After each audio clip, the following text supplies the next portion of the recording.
This is Papa Smurf. You're listening to Our Lifestyle, the podcast, with ODB and the Mayor.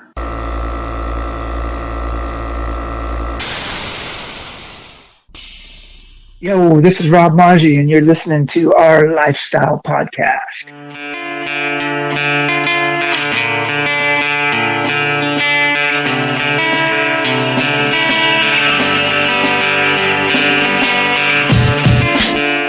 I call it aluminium, aluminium cans.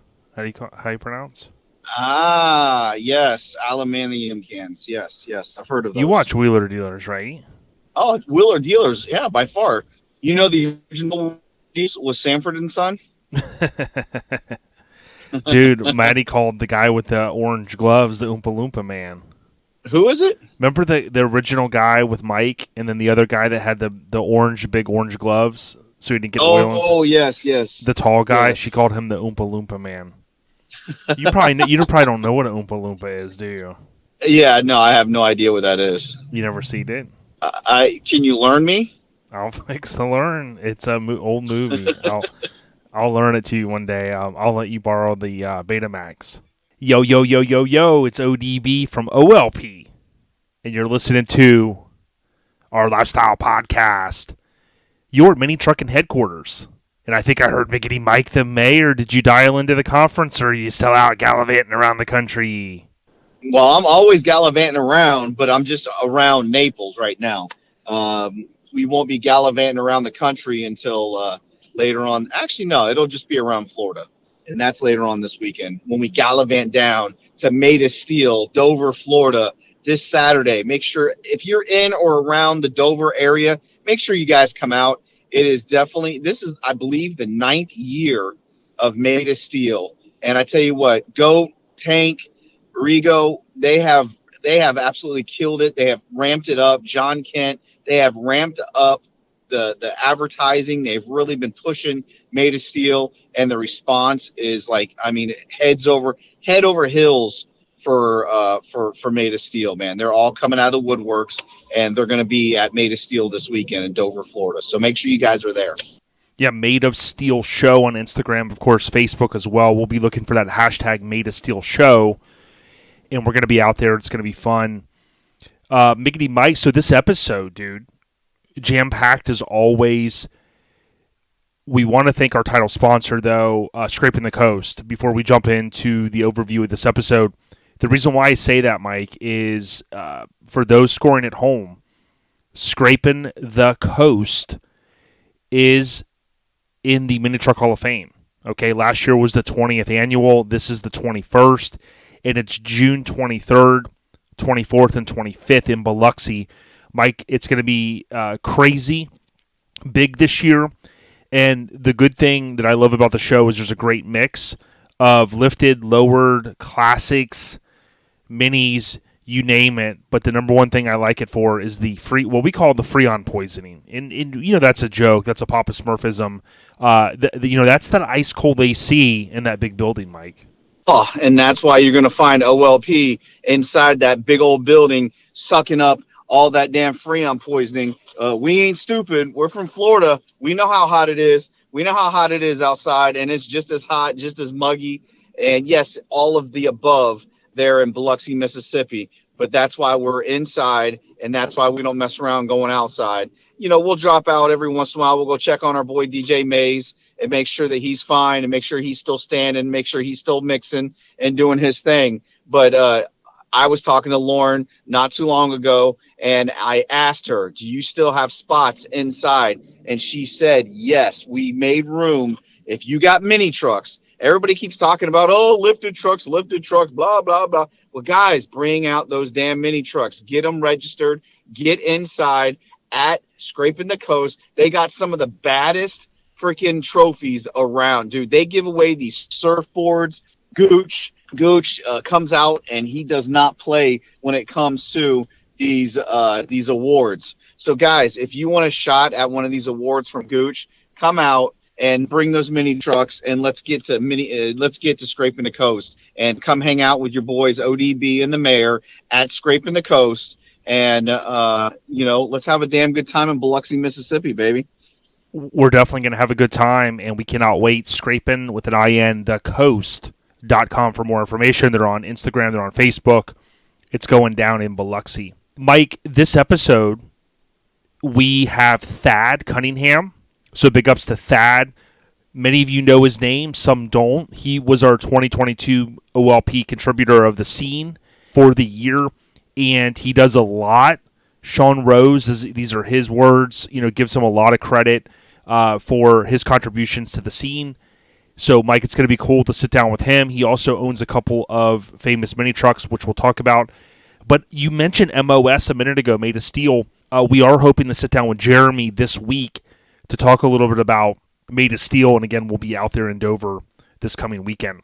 Mike, the overview of this episode was brought to you by Scraping the Coast, but I want to give a huge shout out to Hammered Weekend Wear, HAMMERD, weekendwear.com. They feature real builds.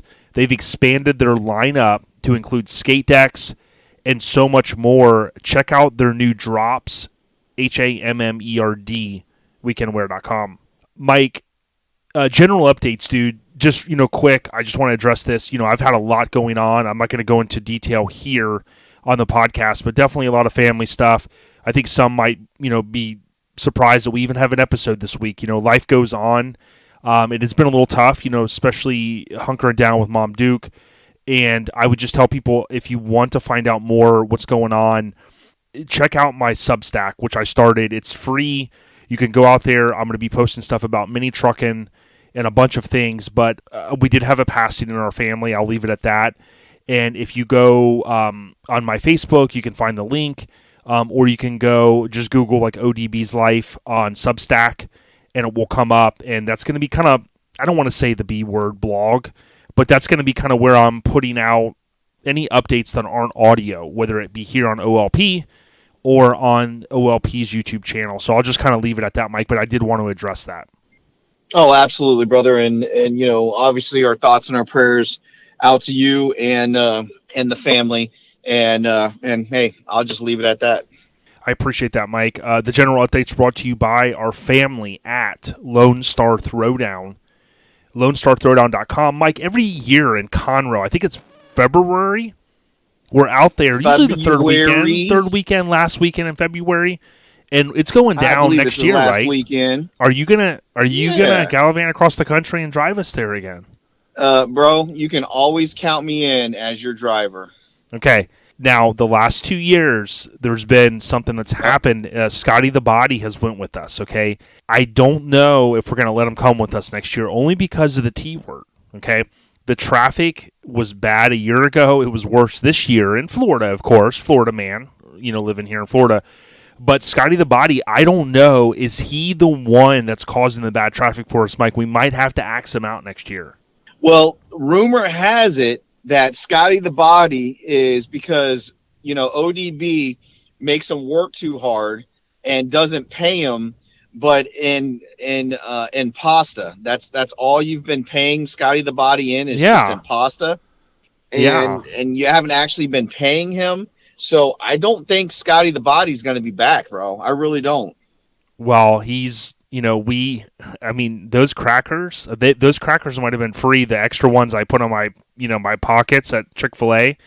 But still, I didn't have to get the crackers. So he should have been kind of happy. And Mike, this, waters are not cheap. Okay. You're always putting me up to like buying these $4 or $5. I don't know how. You're living in the mayor mansion down there, but we can't afford $4 and $5 waters, man. And you're always putting me against the wall to do this. No. First of all, I had nothing to do with you and those liquid water, beer lookalikes that you bought last year. I had nothing to do with that at all. We can't. That stuff's not free. And Scott. If we give Scott, let's say 10 waters in a weekend, that's, you're talking $40, man. You know what I mean?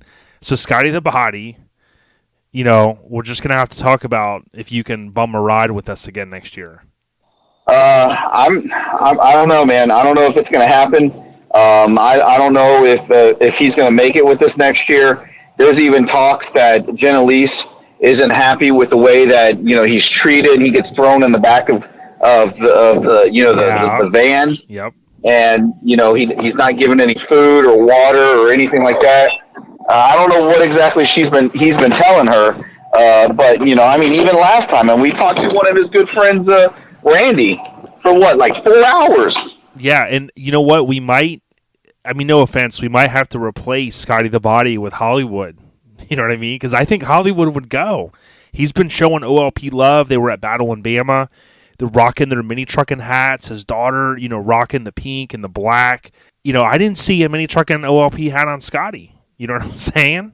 Yeah, no, Scotty, I haven't. Ever since he joined that new truck gang of his, I don't know if he's shown any love to OLP. If you really want to know the truth, he's just talking about bigger engines and bigger wheels. I think because Mike. Yeah. Just the last thing is he is in the same class as you. Okay, truck wise, and he's been texting me now. I haven't texted him back, but he's been saying, "Hey, do you remember? Can you shoot me that photo of Mike's frame and this and that?" Because I think he's got some stuff up his sleeve. Well, he's got that souped up V6 in that damn Mazda, and that's definitely bigger than my little 4-cylinder. That's for sure. Yeah, he said he's going for the 24-inch Pythons next, dude. He's been working out. But that's enough of Scotty the Body. I mean, we're giving this guy way too much airtime. He's going to have to start paying us, man. You know what I mean? We can't do this for free, Mike. All right, so we're not going to pay him. He's going to have to start paying us. Is that what you're saying? Yeah. I'll make sure to pass that along. Okay, and make sure, we'll edit this out because we know Jen Elise doesn't listen because we definitely messed up. We missed her Born Day celebration, so I know she's not listening now for sure. So we'll make sure we edit this out in case he tries to play it for her. Yeah, no. She's definitely upset with you. I tried telling you that we had to be there. We had to go because, you stood her up the last 2 times. And you still, once again, said, no, we got better things to do than to go to her party. So, hey, Jen Elise, I just want you to know I tried to get him to go. He was driving, and he just kept on going straight. He didn't stop. So we love you guys. General updates brought to you again by Lone Star Throwdown. You can tap on the hashtag Lone Star Throwdown to see more, or follow us to Conroe next year for the 11th annual Lone Star Throwdown 2024. Mike, I got one question for you. Are you ready? Oh my God! Now it's time to get serious. Bro, we skipped this last week, and we definitely got to get it in this week. Absolutely, I'm ready. Dude, I don't know if the Airhead Nation's ready for this one. This one I know is going to be, let's just be honest, you're not going to be able to get this one. But we got to throw it out there, Mike, because the old thing on Broadway, they always say the show must go on, break a leg or something like that. I don't know. Oh, yeah. Break a leg, yep. But this one's simple to some.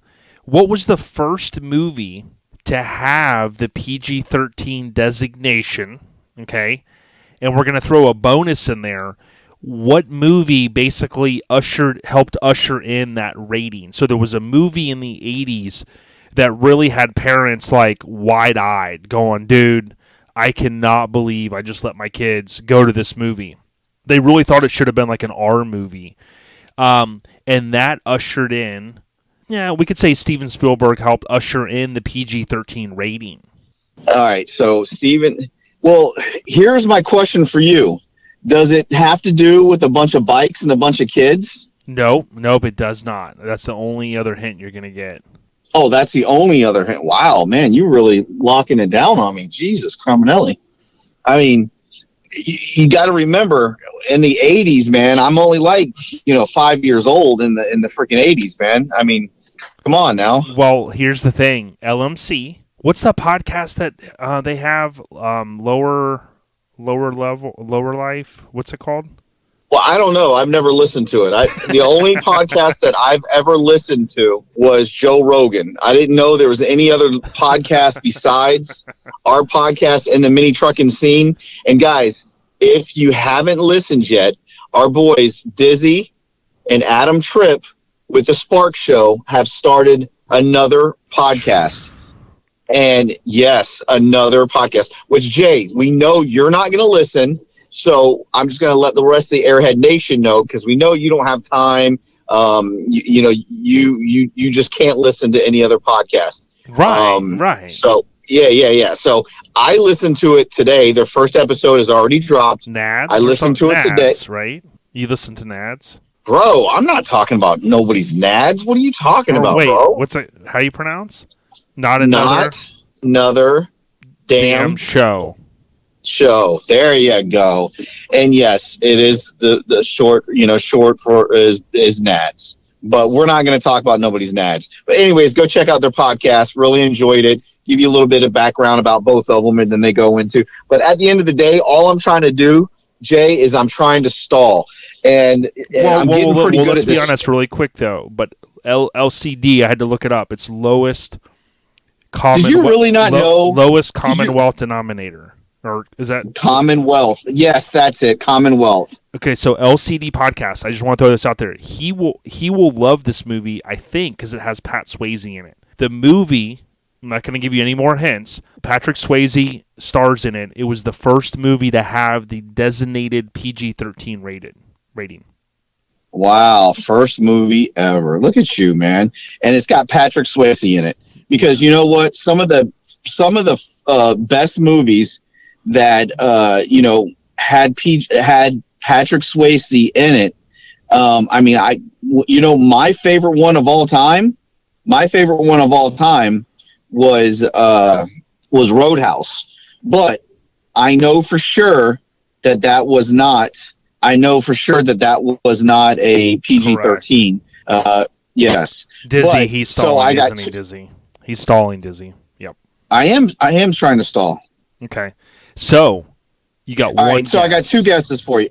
Can I go two? Oh, yeah, because you got the two-parter. Since you said Patrick Swayze. You got the movie that had the PG-13 rating, and you got the one that pretty much ushered in the PG-13 category. Okay, so it's either two movies that I can think of. One was Dirty Dancing, because that was Shannon's favorite movie of all time, was Dirty Dancing. I love the chick from that movie, by the way. She looks a lot different now, though. That's all I'm going to say. Yes, Jennifer Grey. Yes, she looks very different. See, do I get some bonus points for knowing her name? I could give you a quarter of a tick. I've got your binder. Hold on, I got your binder right here. Let me get it. Hold on. Okay. I had to reach over to the trash can. Okay, go ahead. Did you get it? Did you throw it in the trash can, or did you actually get the... No, it was filed right here. I got the filing cabinet. Okay, just checking. I didn't say I meant file cabinet. Sorry. A file cabinet. Okay, so it's either Dirty Dancing, or two, it is a Ghost. Which one is it? Neither. It was Red Dawn. Red Dawn. Damn it. And you got to remember, I always thought for years it was Temple of Doom, but Temple of Doom is the one that ushered in the rating because parents were disgusted by the Temple of Doom, and the Temple of Doom basically helped bring in the rating PG-13 because, listen, I'm a big Indiana Jones fan, and I can't wait for June 30th, which is a month and a half away for the new one, Dial of Destiny. But I cannot watch certain parts of Temple of Doom because it's just disgusting. So, those delicacies. Man, you know what? How much was he even in Red Dawn? Was he in Red Dawn a lot? I got to go back and watch that movie because I do remember. It's not that Hunt for Red October, Mike. It's Red Dawn. Oh, dude, that was Sean Connery. Come on, dog. Yeah, Bond, and he was. So I give you another Indy's dad. Quarter of a tick mark. Yeah, we'll give you a third. I mean, we're updating. All right, third. Mike, we're updating our scoring system right now. You know what I mean? Because we're trying to make it more fair. Well, hey, I appreciate that. I am definitely not the movie guru that ODB is. Definitely, I cannot remember a shit like you can. And but hey, I did remember Roadhouse, and remember Roadhouse 2 is coming soon, bro. Dude, I don't know exactly when it's being released, but it will be released here soon. Yeah, and Mike, if you get a chance, check out the 1977 flick with Chuck Norris, Breaker. Dude, truck driver. Yeah, truck driver searches for his brother. Classic, dude. Cult classic. I'll throw it out there. You gotta watch it. All right. Breaker. Now, dude. Does he have the setup where he can work his biceps? And since he's a truck driver, like Sly Sloan does, and Over the Top. No, but there was a rumor going around that Hank helped develop the script for Over the Top. and which included the whole idea for the working out deal. So, okay. Mike, Trivia with Mike is brought to you by The Spark Show, 10th annual event this August. Mike, thesparkshow.com. It's up in Sevierville, Tennessee. And a fun fact, Mini Nats was held at the same venue in one of the transition years. Sevierville, Tennessee, how you pronounce, thesparkshow.com. And Mike, when you go there, if you go to About the Show, you'll learn that it's the 11th, 12th, and 13th in August. Again, Sevierville, Tennessee. It's gonna be okay. unreal. All right. So let me throw some trivia at. Come on, man. We don't have time to do this week. I think we have to. No. We got time. We got time for this, ODB. So, because if you listen to Adam and Trip, they talk about the Spark Show was not the Spark Show when it first came out, when they first introduced it. What was the name of the Spark Show when they first came out with it? I do remember them talking about it. I think it was Sparky Anderson. Was it? Detroit? Spark Anderson. Sparky. I don't know where the hell you pulled that out of. Yeah, well, I told you. What do you mean, man? Not even close. Bro, it was called Sparks Cafe. Yeah, well, okay. Here's one for you. Here's one for the Airhead Nation. What was the original name of Common Threads magazine before that? Before CTM? Common Threads. Nope. Does anybody know this one? Now, I'm not going to give it out till the end because I think this one definitely... Remember, Mike, you were watching like Dukes of Hazzard, and at the end, the car, like, in the air for the commercial, or maybe... Yeah, it was missing a bumper. I'll never forget. I actually got that one right. Yeah, and then the next week you had to come back, and it started right back. We might have to start doing our episodes like a two-parter deal. Like, you listen... Because most of the people... By now, we've lost most everyone. Let's just be honest. Now, Mike, absolutely. One person who we haven't lost, and I've been meaning... for the last couple months to give a shout out. You told me Georgie met someone, right? In I think at the gym. And she is an avid listener, and I want to give her a shout out. We don't know her name, unfortunately. No, because George didn't even find out her name. George, you had one mission, dude. You run into a fan that's wearing some OLP stuff. The first thing you got to ask is, did you get that like at the flea market or something, right? Because Mike, we've seen people donating our stuff to like the local thrift help stop for the homeless. Right. We have seen, like, literally my friend Paul like send me a person, I think it was a homeless person, which I'm happy they had our stuff on, keeping warm. But the first thing you got to find out is, do you even know what you're wearing, right? And if it's a female, normally 99% of the time they're going to say, no, someone just gave me this, right? I was at a show and I was cold. Number two, if they say, yeah, I listen to these guys, like she said she does, she was either doing, it was either a ruse, trying to trick them, or if she was being legit and she's hearing this, we can't thank you enough down in Naples for listening, Mike. And she was in the gym and she was wearing some OLP swag. Yeah, I was like, that's pretty fucking awesome. And Georgie doesn't get the name, what we don't mean name as in like, like picking up, Georgie's married. What we meant is like, hey, if we've got a listener, like, let's interact with them and say, hey, do you want to come on? You know what I mean? Absolutely. Especially a female, because, we definitely do not have any female listeners. Just like... We've got two, I think. Hank's got two wives, man. Oh, Hank's got two wives. Okay, all right. And he forces them to listen. Right. That's their torture, is to have to listen to our podcast. Mike, we haven't talked a lot about we can't say the F word, professional football. We can't foosball. We can't say NFL. Professional football. But there was a story years ago, if you guys Google it, if you want a fun story, a dad basically got into a fight with his son because his son would not wear a Brett Favre jersey back in the day. Mike, you kind of ruled, my understanding, like especially when you hang out with Hank, you kind of rule with an iron fist, don't you? I don't know if that's necessarily true, because I basically do whatever my wife tells me to do. Okay, well, hey, you're being honest, dude, and I like that. Yes, Well, hey, it makes life so much easier. Yes, yes, yes, love. Yes, whatever you need, whatever you want. Boom, done. Wait, Done deal. did she help? Did you help write Bismarcky? I got what you need, and you And you say say you're she. just a friend. Dun, dun, dun, dun, dun, dun. Oh, we got it, man. All right, so we got to keep moving, dude, because we're getting way off task here. The scene updates, Mike. I haven't saved a lot of stuff this past week because I've had some stuff going on. Some of you guys know.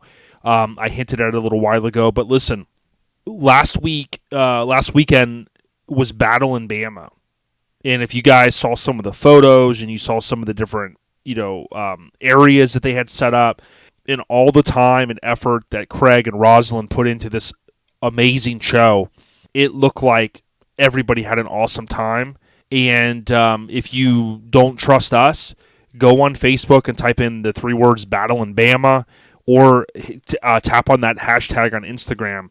Mike, it's a testament to they really focus on the experience of the showgoer, is what I call it. And you saw that through thick and thin of everything they had going on. So I know that was pretty much last weekend was the big mamma jamma going down. Yes, and hats off to them and their crew, because like you said, it is more of an experience than a damn car show. And the amount of details that they nail when they put on that car show, hats off to those guys, because like you said, they, from top to bottom, from start to finish, they got it pretty well all covered. And I mean, they have really turned that into something, every year to look forward to. So, hats off to them and their crew, and definitely look forward to see what they come up with for next year. Bobby Arkwright was there with Batitude, the S10. I know Frankie Cordova debuted the Precision Power Isuzu, which was fantastic. I just saw so many different clubs, especially NC. I know Joel Cruikshank was out there having a good time. We saw his Toyota.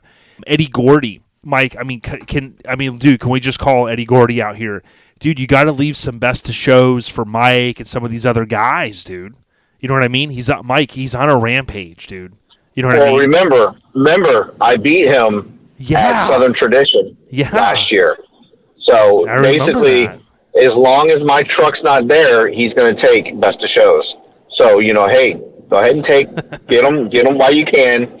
My truck's back in the shop right now. So as soon as it gets back out, it's done. It's over. Yeah, it's done. It's over. Yeah, and Eddie, I mean, congrats. Just an amazing run that he's still continuing. Obviously, he's going to be back at some of the World of Wheel type shows, I know, but he doesn't discriminate. He's out there at mini nats, outside, truck up on stands.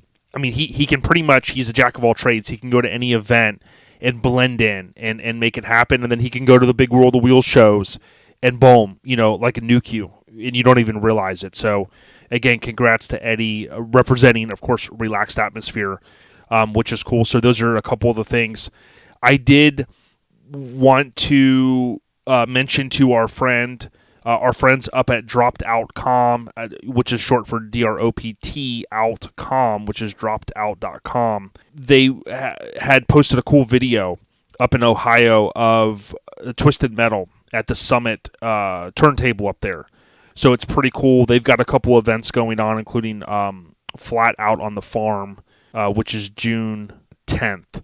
So they've got a lot going on. So that was pretty cool. And I think the biggest thing that we got to give a huge update to is some of you guys have seen this by now, but No Regrets Brad. Brad is a good dude. I talked to Brad a good amount of time, man. And he had given me the Iggy. And I know Buddy's Garage was also involved in this. But there is something on Instagram called Music City Trucks, and there is an underscore between those, and it's part of Power Nation TV. So if you think about Hank, Ron Perkins, having a couple of his trucks, on Power Nation. Jason from Severed with the Mazda, he was on there before with Courtney Hansen.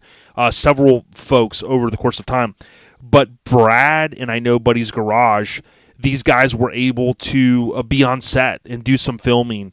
And Brad had lined it up where he had his OLP hat on, okay?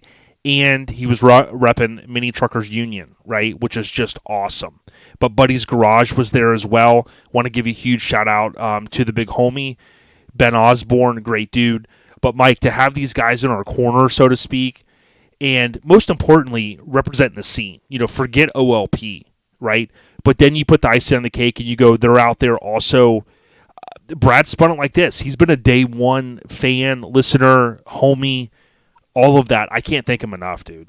Absolutely. And we try to, give thanks every week in and week out. And, it's things like that, it's like, man, that's fucking amazing. That's awesome. I love it. And that makes, all the time that we put into this makes it worthwhile, And so, thanks, Brad, and congratulations. Definitely. And the last scene update that I think that I have this week, Mike, is shout out to our kinfolk, my severed brothers and sisters up in Canada, Jen Black and Jesse. Okay. Tag team back again. They're wrecking it. They're checking it. They're just beginning, Mike. And here's the crazy thing. They got the Mazda. You might as well crush your truck, dude. I'm just going to be honest, dude. I'll rent a crusher because these guys are coming out insane. I shared a short reel that Jesse had posted, and I took some clips from it. And Colorado Custom, our favorite wheel company, they reshared it. Dude, this chassis for the Cab Plus with the LS swap, I know Graham has been encouraging them. They're going to roll in the Red Rocks, which, by the way, we haven't really even got a chance to talk about. So if anybody that's going this weekend, have fun. But Mike, this team of Jen and Jesse, straight killing it on this Mazda, and I'm telling you, bro, they're going to flip the game upside down, man. Man, another one. Jesus, coming up. I know, man.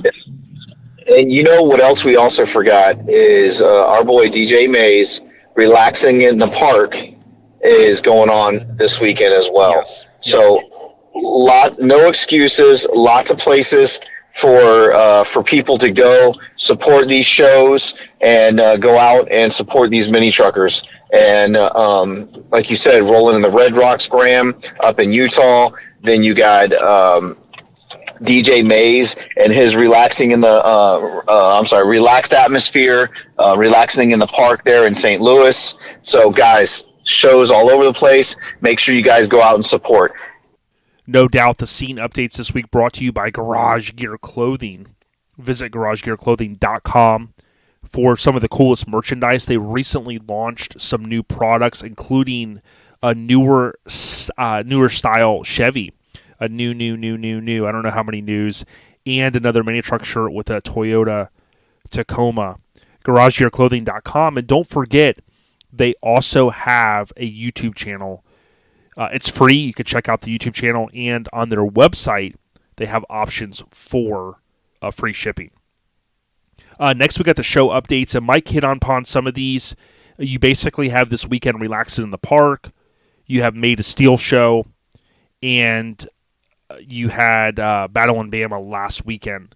Now, again, I would tell anybody, if you've got information on shows that we are not covering, try to get me the information. If you can, email is easiest for me, but RITRR, which is rolling in the Red Rocks. We've had Graham on in the past, and this show is May 20th and 21st. So I got to add it to the OLP calendar. It's the 20th and 21st. That's a Saturday, Sunday. And this weekend, as Mike said, is stacked because you got Made of Steel here. You've got Relaxing in the Park, and then you have Rolling in the Red Rocks. So they're on Facebook. They're on Instagram. Check them out. Next month, for the most part, we've got Scraping the Coast, June 23rd, 24th, 25th, as we said at the top, and then the following weekend you have Classic Truck Throwdown in Conroe. It's that same winning pedigree of Lone Star Throwdown, but that's going to be going down the 30th of June into July 1st and July 2nd. So that's kind of that pre-4th of July weekend. 4th of July, of course, this year is on the 4th. So that's kind of what I'm considering 4th of July weekend. The 7th, 8th, and 9th is Southern Tradition. And, of course, you can find out more information. That's in Canton, Georgia. Just go on Facebook or Instagram. July 15th, that weekend, and the 16th, that is Camp and Drag up in Indiana. Shout out to our kinfolk. Waveland, Indiana, an amazing event. Those are that's within our kind of scope right now, those shows. The show updates are brought to you by, as we said at the beginning, or at the top, The Spark Show. Visit thesparkshow.com for more, and that 10th anniversary is in August. We hope to see you in Sevierville. The only podcast update that I have, Mike, is we have one additional review, and this was from Heather/Jessica. Jason, great job on keeping all the cool mini truck stuff alive. Great show with even better people doing the show, and you're pretty cool yourself. So we can't thank you enough, Jennifer and Jessica. You guys are awesome. I think I know who this is from Instagram, so certainly appreciate you ladies, and keep doing what you do. I love seeing your photos and all that cool stuff you guys got going on. Much love. The podcast updates are brought to you by Graphics Mafia, GRAPHIX Mafia.com. If you need stickers for your brand, maybe some light design work, hit up Buddy and Ryan. They can get you out of a pinch. They did that for Chad Luke when he had his truck at SEMA, and they're good people. It's graphics with an X Mafia.com. Mike, I think in closing, I know Mike had to jump over to an emergency call he had to take, but I did want to jump over into my Facebook saves. Airhead Nation updates. I know Solomon had posted, Solomon Lunger, also kind of nicknamed Solo, which ties into his name. He did mention that he is going to be leaving the F100 Builders Guide. He shared a little bit of inspiration, and I tell you what, Ford Era, it's such a big brand, Solomon. Whether you listen to this or someone gives you the heads up, dude, like I've told you before, I mean, you're destined to be kind of a superstar, right? Whether people love hearing that or not, you got a lot going on. I tell you what, that Ford Era brand, when I see it pop up on YouTube and seeing all the stuff you got going on, it's truly amazing. So we know you're going to be good, homie. I know Joey and a lot of guys, Danny Saint, Gaudens, these guys a lot of them were at Cruise of the Pines, and my apologies. I wish I would have did a better job of promoting it. But you guys on the West out there really killed it, and I loved seeing that. The last one I got is Bill from Camp and Drag had said, back on May 1st, when I was 12 years old, I started collecting Hot Wheels. This guy right here always helped me with info on what was new and wouldn't hesitate to share info with me. One of the reasons I now have over 70,000 cars. One hell of a cook, too. You'll be missed. Jim, GARBACZEWSKI. Thanks for the 28 years of friendship. From what I can tell, he passed away, and rest in peace to him. It's crazy that when you think about Hot Wheels and Matchbox, that stuff really started an addiction for many of us. So shout out to Bill. Again, Camp and Drag is an amazing event up in Waveland, Indiana. Hit him up for more. Airhead Nation updates brought to you by CNS Metalworks. Big shout out to Chris, Ruben, and the entire team over there. If you need AccuAir or Universal Air products, look no further than CS Metalworks. It's CS-Metalworks with an S.com. They're also on Instagram, CNS Metalworks. Hit them up. They will take care of you. They also do fabrication. Look, I'm just going to tell you this. They bagged the 59 super clean, super nice Impala. And if you ask me, it was so nice, I wouldn't have bagged it. That's the confidence that people have in CNS Metalworks. Hit them up. Good people. I'm sure I'm forgetting some things, but again, guys, not to gloss over what I said earlier, definitely a lot of emotions going on, being there for my mom, and I just got other stuff going on in my life. And the reason why I promoted the Substack is, again, I'm going to continue to do things there. It's not to, to really try to get people to look there versus Facebook in terms of this life-altering event that went on. But I love Substack because I can kind of format my thoughts a little bit better. Facebook will sometimes let me do bullet points and things like that, and where I'm at in my life, I speak in bullet points. So Substack allowed for me to get kind of the stuff on my chest off of it and spell it out in a nice, short, easy read. And I did that, to get the information out. So if you want to check it out, please do so. You can just, again, Google ODB's Life, Substack, maybe those 3 kind of words, if you will, or go on my Facebook and click over there and take a look at it. Again, I shared some information about the family situation, and I plan to share a lot more. There's a couple of other Substack posts that I've made, but I'll be doing a lot more. If you guys want to check it out, I'll be breaking down Mini Truckin Magazine in kind of ways that aren't as easy to break down audibly through here and through YouTube. So find it out there. Be safe, and if all goes well, we'll have Jeremy from Made of Steel, and then we'll roll into Thad's audio last or next, depending on the situation with Jeremy. We hope to see you guys at one of these shows. Tag us in your photos, please. We'll reshare some of them, and we certainly appreciate everyone out there. On behalf of Mike and I, stay on the rise. We got you. Mike, you there? Fuck out of here, Mike. Yo, as I mentioned, super excited to talk to Jeremy, a.k.a. Goat, and Jeremy, dude, we're super excited. Made of Steel show this weekend, the 9th annual. I know you're excited. Yeah, man, 9th annual coming up. It's exciting.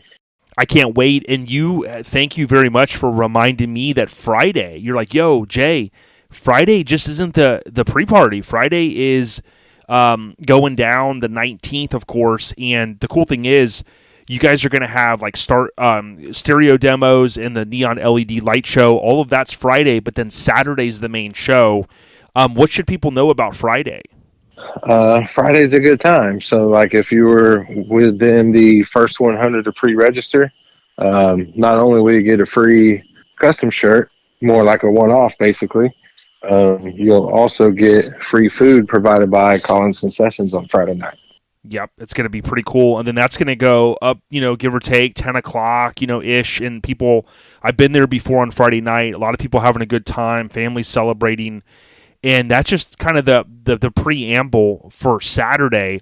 And what I'm seeing on madeofsteelshow.com, which you guys have done a great job of updating, you got vendors rolling in at 8, registration at 9, and then the spectator gates at 10. So Saturday morning is going to come quick. But what should they expect on Saturday? Well, we ask for a little bit of patience. So there's always going to be a line at registration.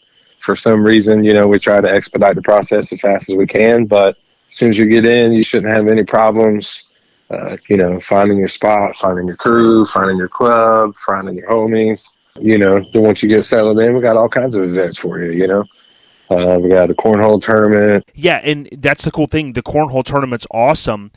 And one thing that I noticed, though, that you guys have always done, and what I see on the website under About the Show, is you have like 50 classes, right? You have all these different classes. You have specialty awards. Something that I think that you guys have done a great job, Tank, I know Rigo's been on board, and yourself, of course, Jeremy, is you bring out all kinds of vehicles, lifted, lowered, VWs, you name it, and that's all going to be in the main show field. But keep me honest, you guys are also going to have vehicles parked, I think, this year under the main pavilion. Yeah. We were trying to be able to do that last year, but with the weather that we had last year, there was a lot of rain. They were expanding the pavilion, so they were actually pouring that concrete on Thursday night, so we couldn't use it, and that was also the only access to inside the AC building, so we couldn't use that either. Exactly. So what I would tell people is, May is hot in the month. We've actually had very good weather, but the cool thing is they do have the covered area. Most of us kind of congregate there, and then you've got the AC'd area that you guys, I'm sure, will have some vehicles staged in there like normal. Oh yeah, good old Dan from DFD Power Sports. He actually sponsored that building, him and ZRT Power Coating. So the inside of the AC building, if you go in there, it's his booth. It's all a whole bunch of side-by-sides and bikes that he built. It's kind of like a one-stop shop if you're into, off-roading with ATVs and UTV stuff. So that's going to be pretty amazing. And they're debuting a couple new builds in there that are pretty awesome, Fantastic. There may or may not be one on tracks, may or may not have a machine gun on it. I don't know. Yep, good stuff. Yeah, and like you hinted earlier, with the cornhole tournament going on and some of the vendors there, it's really like a family atmosphere. And one of the things that I truly think that you guys went over the top on is some of the raffle stuff you've done in the past and these auction pieces. I know kind of when the show starts to wind down a little bit, kind of mid-afternoon, you guys roll into, man, this one always gets me, the best and the worst tattoo stuff, right? Talk to us about that. Yeah, so basically, I think it's awesome, right? Everybody wants to, oh, look at my badass tattoo. This one's cool. This one's awesome.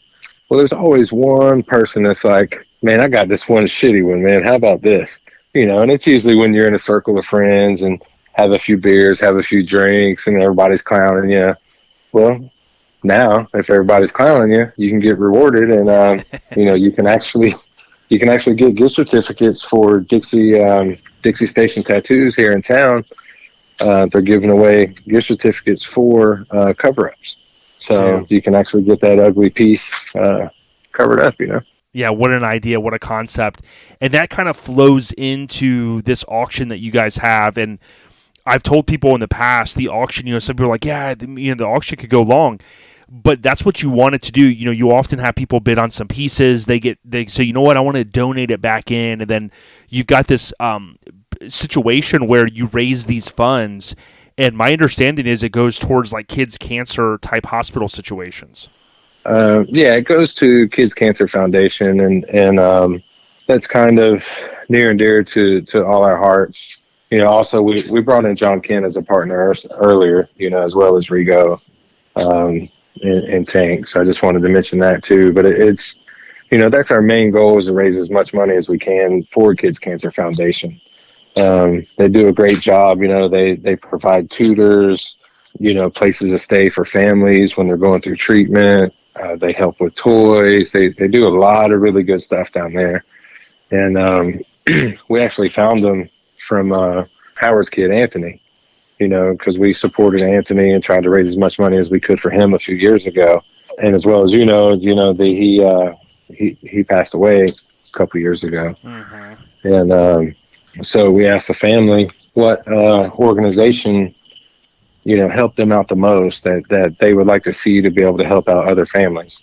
And they suggested Kids Cancer Foundation. So we gave Michelle a call down there, and she's down there in Royal Palm Beach, which is down there by West Palm. And what a great organization. What a great family down there. Her daughter helps her out a lot. They do a lot of really good things. So we're super stoked to be able to help them out. I love hearing it. Anytime there's a show promoter like yourself and your team that get behind helping other people, you got to get behind that. And I would tell people, come on out, madeofsteelshow.com for more. Facebook, Instagram, Made of Steel. The other thing I think that's cool, and I hinted at this earlier, is with this show, you guys have really had an eclectic mix of vehicles, lifted, lowered, VWs, but you also have the stereo side unlocked. How important is it, you think, in this region of the country, which, think Miami-based scene and all the stuff that's been going on here 40 years, how important is it to have an event that also kind of caters to the bass heads? Well, I think there's two sides of that. The first side is, you and I and other people our age or even a little bit older, we started in that era of boom. We had, Nissans with snug tops and blow-throughs and crawl-throughs, or Suzus. That's how we started. That's where mini trucking started. So keeping that alive, in the scene it's important to everybody. Even nowadays, everybody still has a couple subs in their truck, maybe a couple door speakers. So they still want them to sound good. It may not be overbearing as what some of these guys are, but on the flip side of that, also, if you look at the younger kids that are getting involved with the audio scene, it's keeping those kids off the streets. Well, most of them at least. So it's good to keep what we love going, in this generation, so if we don't get a younger generation involved with car shows, whether it be car audio or imports or bikes or mini trucks or hot rods, that's time they're spending, wrenching in the garage, interested in going to shows and wanting to make their ride better and make their ride customized to suit them and suit their personality. So it's, without new people coming in this industry, it'll whittle away. So It will. Yeah, it's a good way to put it. And often when we think back, if we've been in this 20, 25, 30 years, we can kind of look at things and go, that's not cool, this and that. But you got to remember, these younger guys they're at the infancy where we were 25, 30 years ago, which is making us sound old. But to Goat's point, let's encourage these guys, and if they want to come out for stereo, whatever kind of stuff they're into, I'm all for it. On Saturday, I just want to be clear, you got cornhole tournament, the auto limbo, the frozen t-shirt contest, which I love, the raffle tickets to benefit kids, the best and worst tattoo, and so much more kind of in between. What's one of your favorite aspects of the show, Jeremy? Well, I got two aspects. One of them, there's multiple. I think the top of my list is when everybody comes together and tries to help us raise as much money as we can. Oh, yeah. The other one is seeing such camaraderie with all different genres of gearheads together at one place at one time. In the first couple of years, we had a couple of hot rod guys come, and he come up to me and he was like, hey, he's like, I don't get into this lowrider stuff. He's like, but I got to tell you, man, you boys got some talent. I see some of this metal work and engineering going on with these trucks. He's like, I can really appreciate it. It gives me a different outlook on what you guys do. I was like, well, we appreciate it. It all came from hot rodding to begin with. So. Oh, yeah. Yeah, I think it's well stated. I want to give a tip of the cap. I know acrophobia, negative camber, Sever's going to be coming hard in the paint this year. Low bros in the past. A lot of solo riders, as I call them, some low rider clubs, different people. A lot of people have come out and showed love over the years. I think it's going to continue to grow. You guys have done a good job of reinforcing the show for the past year. And, I would tell people, if you're on the fence and you're listening, you're like, hey, in Orlando or South Florida, and you're like, man, I didn't know if I want to come up. Man, come up, get up a little bit earlier on a Saturday, drive up, even if it's for the day. If you can float in town on Friday, hey, do it, stay the night, peel out of town, after the show on Saturday. But go, you got to feel good kind of where you guys are, knowing how long of a journey it's been the last 8 years to get to where you're at. It does feel good. We've been blessed to actually progress the show every single year and haven't had a down year yet. And we hope that we don't. And that just attributes to everybody coming to the show and enjoying what we're trying to provide people to do, making an event out of it. And it takes, folks like you and Mike and Vic and everybody that comes to the show, spreading word of mouth. Hey, man, I had a great time, man. You guys need to check this out. And that's really what it takes. It's, I've been doing this for 20, I'm claiming high rise for 20 years this year, but it's really 21 years, I think. So being that long in this industry, I think it has its perks. And to be able to be in a position to try to give back somehow, I think is, to me, most gratifying. We don't try to, play a lot of the politics that some people play. We don't, there's no fights, there's no arguing. Everybody just comes out and have a good time. They don't argue over trophies. Nobody asks, how come they won and I didn't? There's none of that. Everybody just comes for a good time and just hangs out, enjoys the day, with their brethren. Oh yeah. Well, if it comes down to Mike and I winning a trophy, like I'm gonna kind of sweet talk the judges a little bit. You know what I mean? No, I'm just kidding. But no, you put it very I like the way you stated it, because it really, it's a good position to be in when you can kind of give back, right? And you can put on an event that nobody is sitting there, getting frustrated at the end and things. Like, you guys run a well-oiled machine there. I would just tell you guys, if you come out and take photos, tag Made of Steel, hashtag Made of Steel Show, and know that on Saturday you can register even day of at 9 a.m. Spectator gates open at 10, but kind of the action is going to really start getting going about 9 or 10. And I would just tell you, if you're listening to this, and you can come out. But also, like, let's say you live far away, and you go, hey, I want to contribute something. Listen, next year is going to be the 10th annual. Get with Jeremy Caruthers, who we're talking with now, a.k.a. GOAT, and get with them about sending some stuff next year. If you feel that, hey, I'm too far away, but I can help raise some funds, or you want to contribute, certainly I'm sure they could work something out. Oh yeah, for sure. I mean, we'll take just about anything except for somebody's grandma, and even then, that might be a question, Right, exactly.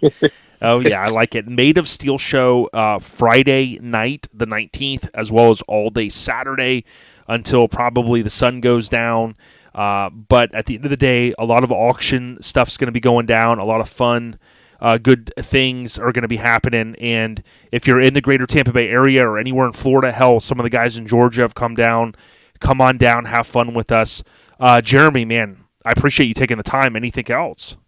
Yeah, we had a couple changes. So with the auction stuff, the guy that we had last year that does a silent auction with the the autographed memorabilia, sports memorabilia, Yes. pop culture, that stuff, he can only be there on Friday. So if you're looking for a reason to come on Friday and you're a sports fan and you want some Rays or Lightning or Bucks gear or Gators or Florida State or Miami or whatever, he's got some really, really cool authenticated, signed jerseys and balls and all kinds of stuff. But we're still going to have like an impromptu auction with just less stuff on Saturday. Sure. And then we'll get into the raffles. So we're hoping that'll save some of the time, when the auctions were long before, but it just feels good when you're trying to raise money for some people. And we have another change that we're doing this year too. A lot of people will probably like it, but we're doing drive-through judging. Nice. Some like it, some don't, but our judges, it's looking to be 96 degrees this Saturday. So when they're out there walking around and, you got latecomers coming in or people pulling in or you missed this or you're not at your vehicle and they're trying to judge it, it just tries to eliminate all those things. So that way, if you don't want to be judged, you don't have to drive through the judging thing. And if you want to be judged, just drive on over there and we'll get it taken care of. I love it. Friday night, kind of the vendor roll-in, the hangout, the pre-show party with a lot of show-type activities going on, and then, of course, all day Saturday, Made of Steel show. It's at the Hillsborough County Fairgrounds. If you're going to be coming through Google Maps or Waze, again, don't type in Florida State Fairgrounds. Type in the Hillsborough County Fairgrounds. It's in Dover, Florida, on Sidney Washer Boulevard, Sidney Washer Road, and come on out and have a good time. MadeofSteelShow.com for more information. Jeremy, thank you so much, brother.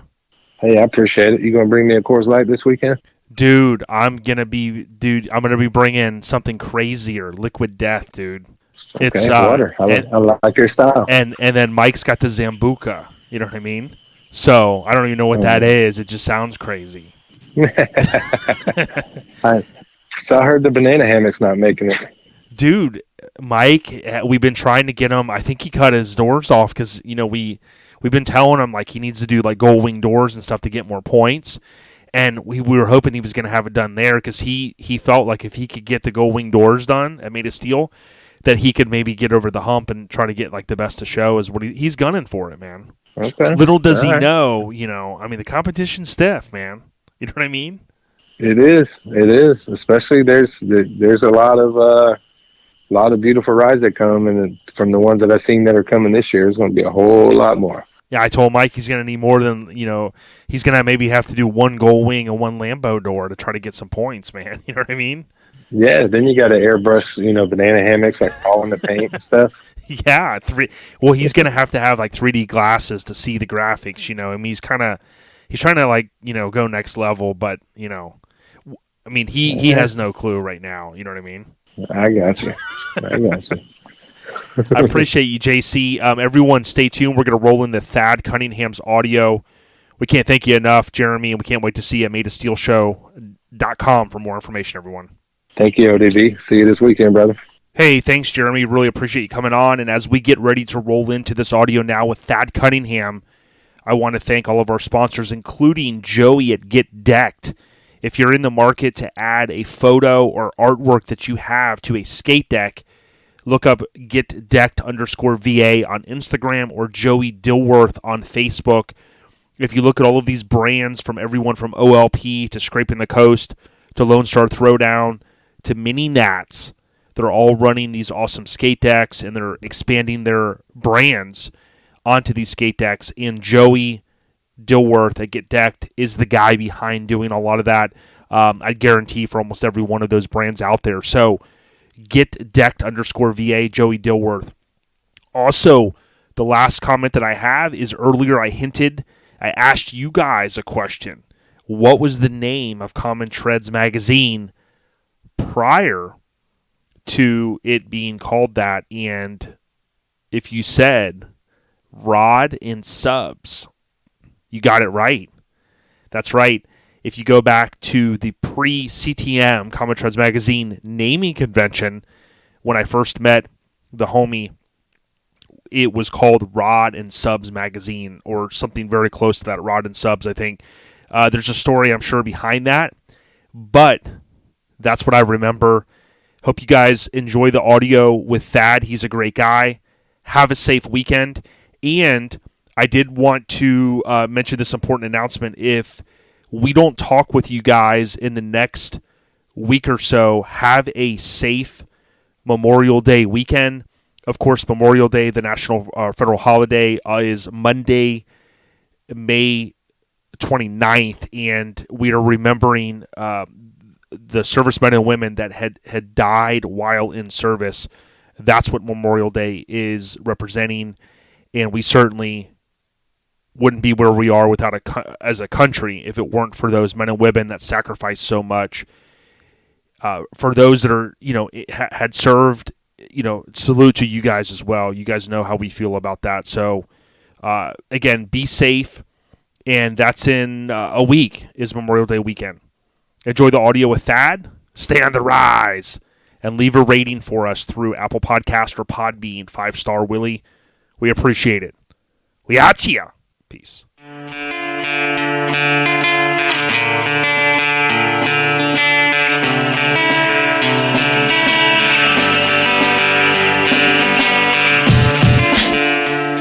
Yo, like I said, super excited to sit down with my homie, my brother, Thad Cunningham. How you doing? Good, Jason. How are you? Good, man. Hey, thanks for coming on, dude. You've been on the list a while, and I was like, you know what? This is good timing. Absolutely. Happy to do it. Do you mind sharing a little bit of backstory? Some know Thad, some may not, but Thad Cunningham, maybe a little bit of backstory on yourself, man. Sure. Born and raised Central Pennsylvania. A lot of the things, too, that I hear on the podcast, sounds like a picture of my life, too. It seems like we all either started with skateboards or BMX. So definitely heavy into the BMX when I was a kid, and then that sort of rolled into the automotive stuff. Yeah, did you, in kind of where you grew up, right? Because I'm always kind of intrigued where I live, just north of Tampa and Land O'Lakes. It seemed like forever, from Tampa back then, but now, everybody's moving even further north than that. But where you grew up, was it very rural, or did you have bike tracks and bike shops and things like that? So I'm about 2 hours southeast of Pittsburgh. We had an NBL BMX track about 40 minutes away from here, but we had a pretty good BMX scene in town here. We had a couple of really good trails that were just, kids building trails. There was one really good local BMX shop that he did all kinds of bikes, but he actually sponsored me a little bit whenever I was younger. So, yeah, we had a good scene here. And then when I got into actually racing, we did the NBL state circuit and a couple nationals. I raced Woodward Nationals and actually went to Woodward Camp twice when I was a kid. So, damn. Yeah, there's a pretty good resources for it in this area. And much like the mini trucking thing, it faded as my generation got a little older, but it's back stronger than ever now. A couple things there. I would say that when I went to the Pittsburgh area a few years ago, maybe 2 years ago, my buddy Matt Weathers from the Pacific Northwest, shout out to Matt, he had really reinforced if anybody's ever in that region up near Pittsburgh, there's a place he was like, yo, Jay, you got to go, called Bicycle Heaven. And it's in downtown Pittsburgh. And I have two videos on our YouTube channel.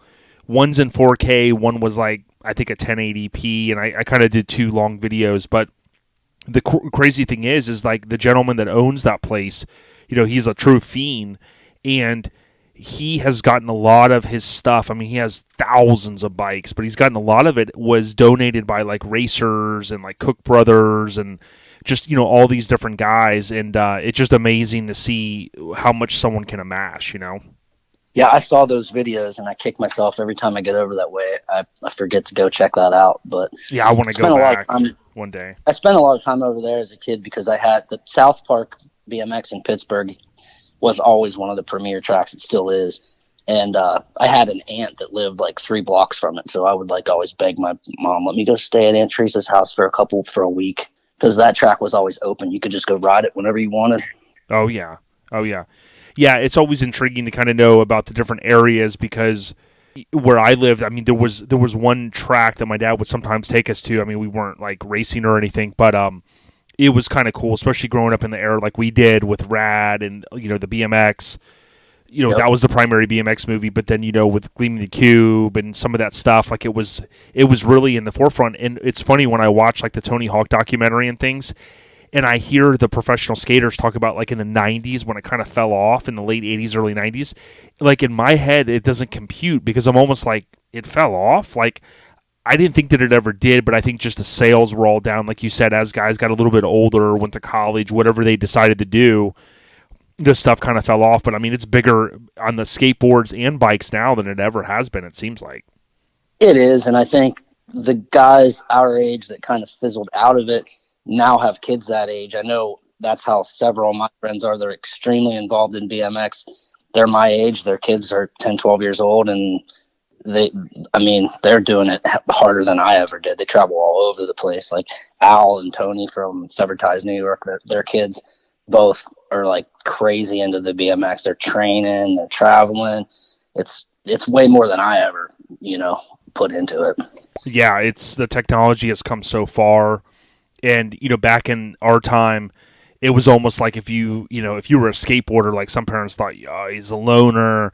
If you were out riding your bike, it was kind of like you were the weird kid. But like now it's like, the stuff's in the Olympics, and you're like, hold on, right. Step back a minute. But yeah, shout out to Al and all those guys.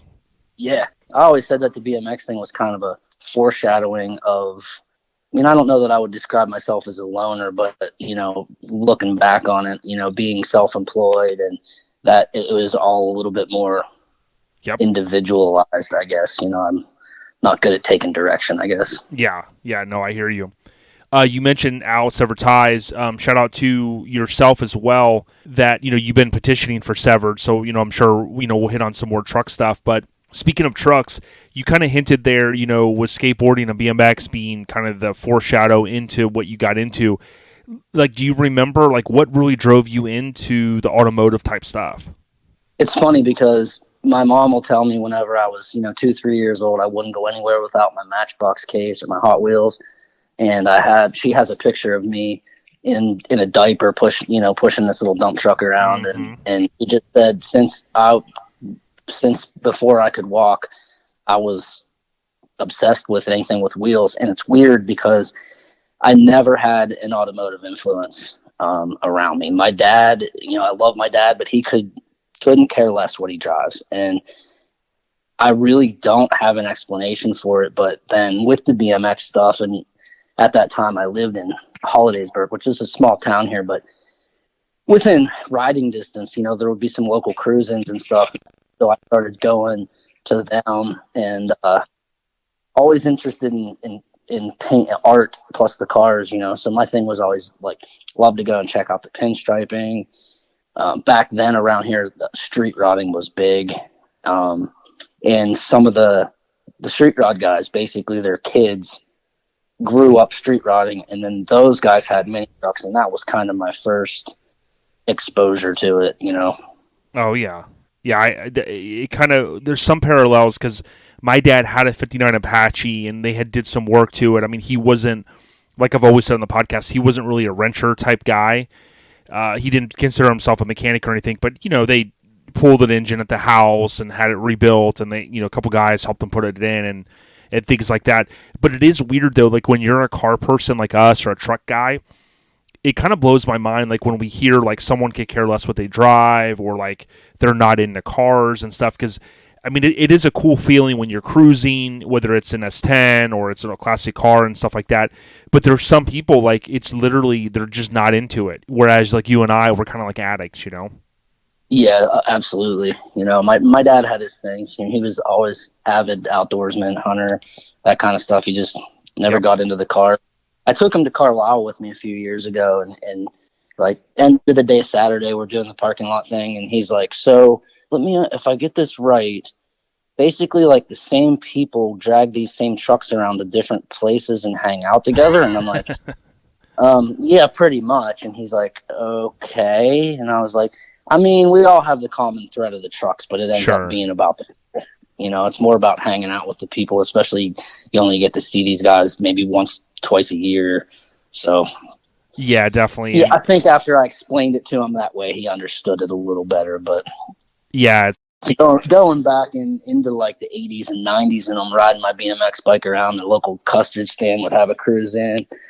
And there were a couple of trucks that, you know, I hear everybody on the podcast telling these stories too of like, you know, the truck in the neighborhood or their buddy's older brother that had whatever truck. And that's kind of how it was for me. My one buddy, JT, his dad had a body shop and he had a square S10. And they cut the roof off and shaved everything, and it had molded ground effects. And it was the first thing I ever saw that was adjustable. His dad was kind of I don't know, MacGyver kind of. And it was very early before that was common, at least on the East Coast. And he had it on air shocks all the way around with compressors and a tank. And I remember like he laid it out, and I was like, oh my God, like, couldn't believe it. Yeah, it just is etched in your mind. And it's ironic because, you know, talking about like the topless S10s and stuff, like if you think back to mini nats this year, there were a couple of squares, and I posted a video the other day of one that was like a really cool, like it wasn't blue, but it was like between blue and like a seafoam green kind of darker color. And it seemed like some younger dudes were cruising it. And I thought to myself, like, back, I'm not going to say everyone, but back in the day, a lot of times, you know, the stuff was like frowned upon. Like older guys were like, oh, you know, convertible truck, these lowrider kids, whatever. And sure, I still see some of that now on social media, right? Because people live anywhere in the world. They're commenting, that's dumb, you know, wheels look stupid, whatever, right? But what's cool though is now, like, it doesn't matter what you have. Like if you go to a cruising, like I'll go to the local one that we have here in Florida and bring the Lincoln. And even though it's low, people look at it and go, man, that's really cool. And it reminds me of like Boys in the Hood or Lowrider or something like that. When I saw those S10s that were topless at Mini Nats this year, and there were some girls, young girls driving the Isuzu that was topless. Like, to me, it seems like they can get thumbs up more so than maybe even back 30 years ago. Absolutely, yeah. My good friend Dan Baker, who now owns Alumacraft, he builds street rod grills, but he builds all kinds of cool stuff. He actually just did a grill for Josh Rowan's Suburban. Oh, nice. But, he was one of them too. He grew up, his dad was always building street rods and VWs, and he had a really cool hard body way back then with like the molded ground effects. It was like white and peach with a scallop paint job and stuff. So yeah, as a 14, 15-year-old kid, that stuff just definitely etched in my mind. Yeah, and I always forget the term. I think it just slipped my mind. Remember back in like the late 90s, early 2000s when Air Ride Technologies came out with the shockwaves? I always forget that. And I remember when a lot of, I don't want to say, certainly not everyone, but a lot of older guys would like frown upon air suspension and, oh, they're lowriders and, you know, they're hydraulics and they're bouncing around and all that crap. But then when Air Ride Technologies came out with the shockwaves and these manifolds that were kind of like bringing the air valves all together and stuff, you started to see a little bit of change. And I always reinforce now, it's crazy. You know this when you go to SEMA, or we'll talk later about Grand National Roadster Show. You can't go anywhere without seeing something that's flat on the ground. Yeah, those guys, whether they want to admit it or not, we may have started taking our cues from them. I say we, many truckers, not myself, but like 70s and 80s. But when that stuff started changing, they started taking some cues from us, whether they want to admit it or not. Right. Yeah, I totally 100% agree with you there. Now, several years back, we had met at East Tennessee Showdown, and I want to give a shout out to those guys. That's a show that many of the listeners, you guys know, based upon listening to the podcast. If you want more information, it's easttnshowdown.com. So TN for Tennessee short. But we met there a few years ago, and we started, chopping it up and whatnot. And you kind of mentioned the Blazer and things like that. Do you mind talking about maybe some of those early trucks, a couple of them that you had, or some of your early stuff that really got you into it? Yeah, when I was in high school, when I was 8, my dad bought a brand new '84 S10, just a complete 4-cylinder, 4-speed base truck, and I just fell in love with that thing. I would wash it and, put my BMX stickers on the window and stuff. And then eventually later on, he got a 4-wheel drive extended cab S10. And then that was when I was about 16, 17, and he had a company truck. So I basically confiscated that truck. Right. And put graphics and stuff on it. I de-chromed it, painted the bumpers, and I actually did graphics on that truck when I was a senior in high school as a art project and got a grade on it. Damn. But yeah, so I don't know, S10's just kind of, I don't know, from the beginning that's kind of where my heart went. But yeah, and then the Blazer that you have, there was some backstory on it, because you had it, right, and then you sold it or something, then you reacquired it. Do I have that right? Yeah, so in right after at the end of high school, I got a 1986 B2000 Mazda that I got for next to nothing off of a used car dealership. I actually traded in pinstriping for half of the truck. Wow. And worked on that through college, and eventually did get it pretty nice. It's really, really nice paint job on it, and obviously at that point static dropped and had some 15-inch billet specialties on it, which was like 2 months pay back then. But MX3 seats and stuff in it, and I was just washing it in the front yard, and this kid just came over and was like, "What's it take to buy it?" And I gave him the go away price, and he came back 2 hours later with his mom in the stack. Wow. But so that was that one. And then the Blazer, my buddy Chris, his dad was like, "Hey, I want a 4-door 2-wheel drive Blazer." Well, that's a tall order up here. There's nothing 2-wheel drive up here. And so we back then it was like Auto Trader, so we're scouring the Auto Trader, and we found one in West Virginia. We went down and he brought it back, and he did some stuff to it, a little bit of performance stuff, some headers. He static dropped it, put some 17s on it, and he just dailied it for a couple years. And then he traded it in at the local Chevy dealership, and it sat there for a little bit, and they couldn't give it away. Like, just up here, nobody wants anything 2-wheel drive. And so I went out and made him a low ball, and I bought it, and then sort of went from there with it. Like, the first year I showed it, I just had I just got rid of all the chrome. I whited everything out, put some hand painted graphics on it. I bagged it that first winter that I had it. Mm-hmm. My buddy Mike had a body shop, and he had a frame table that he wasn't using, so he let me in there for the winter. I had no idea what I was doing. I'm not a fabricator. I'm not a mechanic. I definitely couldn't afford to pay somebody else to do it. But that winter, there's a local hot rod guy here. His name is Dick Cooney, and he was in there working on a 32 Ford all winter. And so I would just get under there and cut up a bunch of metal and put it together with magnets, and then go get him and be like, "What do you think about this?" And he'd be like, "This angle's wrong. This sucks. And I cut up a bunch more metal and put it back together with magnets. I did that a few times until I got his stamp of approval, and then Mike welded it all together for me, and that was probably in 97-ish. Yeah, so you were getting your hands kind of dirty and learning a little bit as well, like trying to move the project ahead. And I'm not a mechanic by any means. I'm not a fabricator by any means. I'm a cosmetics guy. I'm a paint guy. Yeah, I mean, I was a kid. It didn't have the money to pay somebody else to do it, so figured it out. And honestly, all that stuff that I made back then is still on the truck. But then, so I sort of took.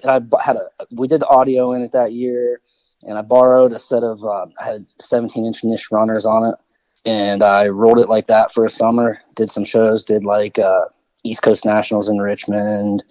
Did some shows in Winchester, Seaside Heights, Carlisle. Obviously, we always did, and then the following winter, I took it into. I was working at another basically a shop that does what I do now. Mm-hmm. And the guy that owned it was super cool, and he had a paint booth, and he let me, work on my truck in there. So over that winter, Jeff Volker, he's a big C10 guy now. He's at Lethal CX, and but we've been friends ever since back then, and we traded labor. I did graphics on his Blazer. He shaved my door handles, Frenched my antenna in, and then I got it back in the booth at the shop where I was working and painted it that winter, and it pretty much is like that now.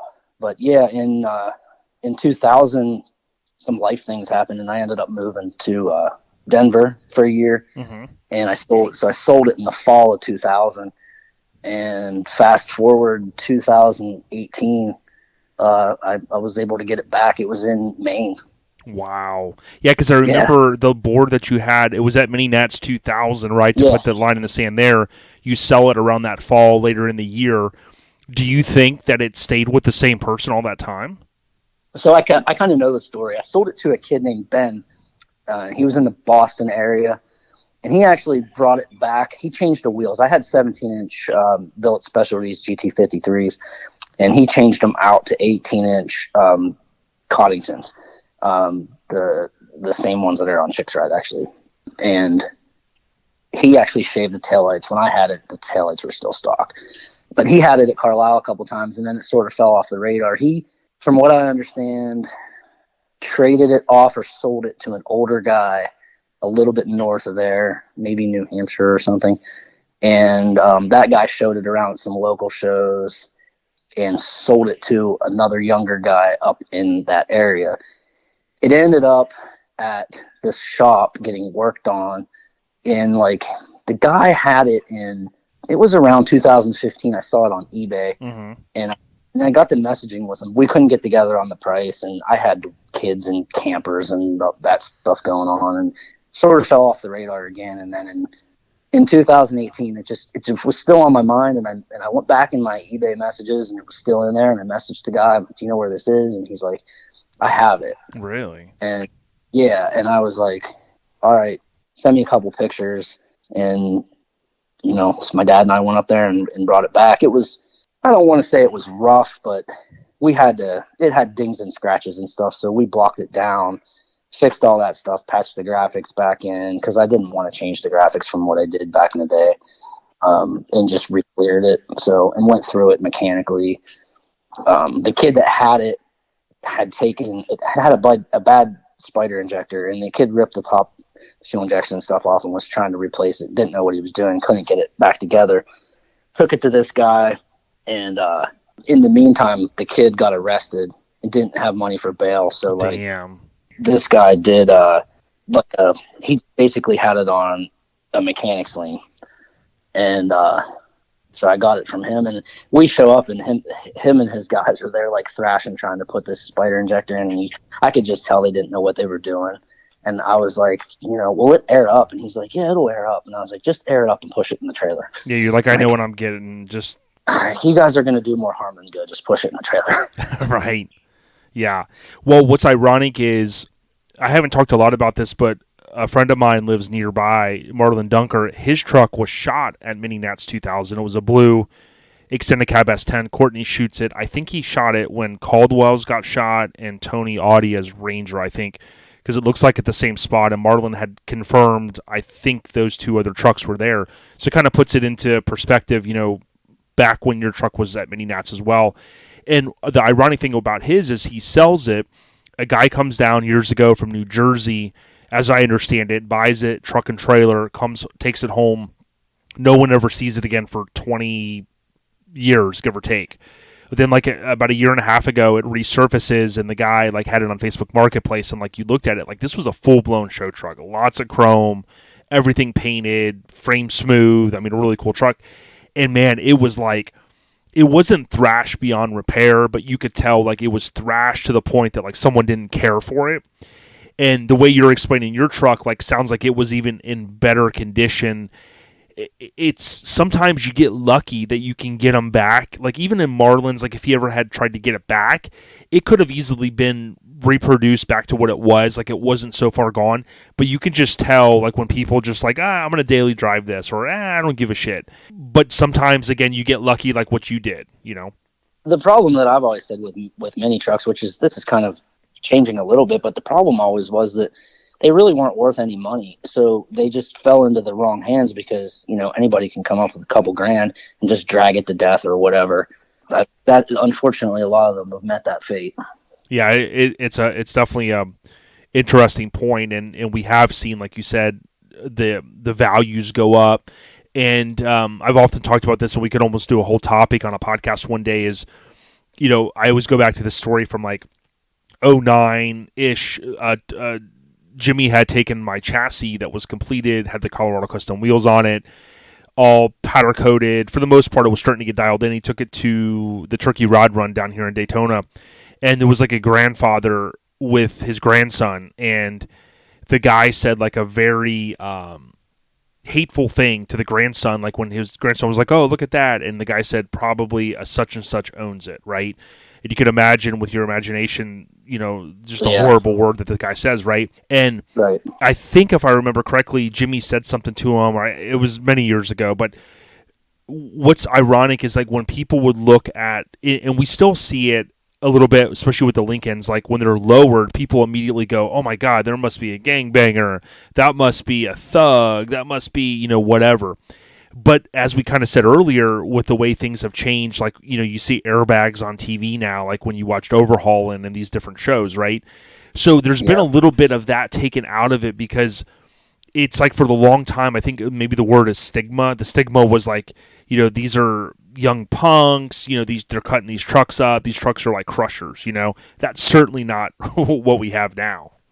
Absolutely not. The quality is just ridiculous. I mean, you look at, I don't even know. There's too many people to even point out, but, you know, the ones that come to mind, like obviously everything that Jimmy does, but even these guys like Daryl that are doing it, basically by himself. I mean, his stuff is just over the top. Yep. And it's the quality of stuff like that is every bit as good, if not better, than the average street rod now. Yeah, exactly. And you just made me think of when you're talking about Daryl and just how things have come so far. You know, so far full circle is, you know, that was the other topic that Jimmy and I have talked about in the past, and other people, my friends, is like, think about it. You and I have even talked on this. You know, back in the day, our parents, like they, you know, if you said, "Hey, what car would be your dream car?" It was like a '57 Chevy, right, or whatever. You know, it could have been a plum crazy purple, you know, Mopar or whatever.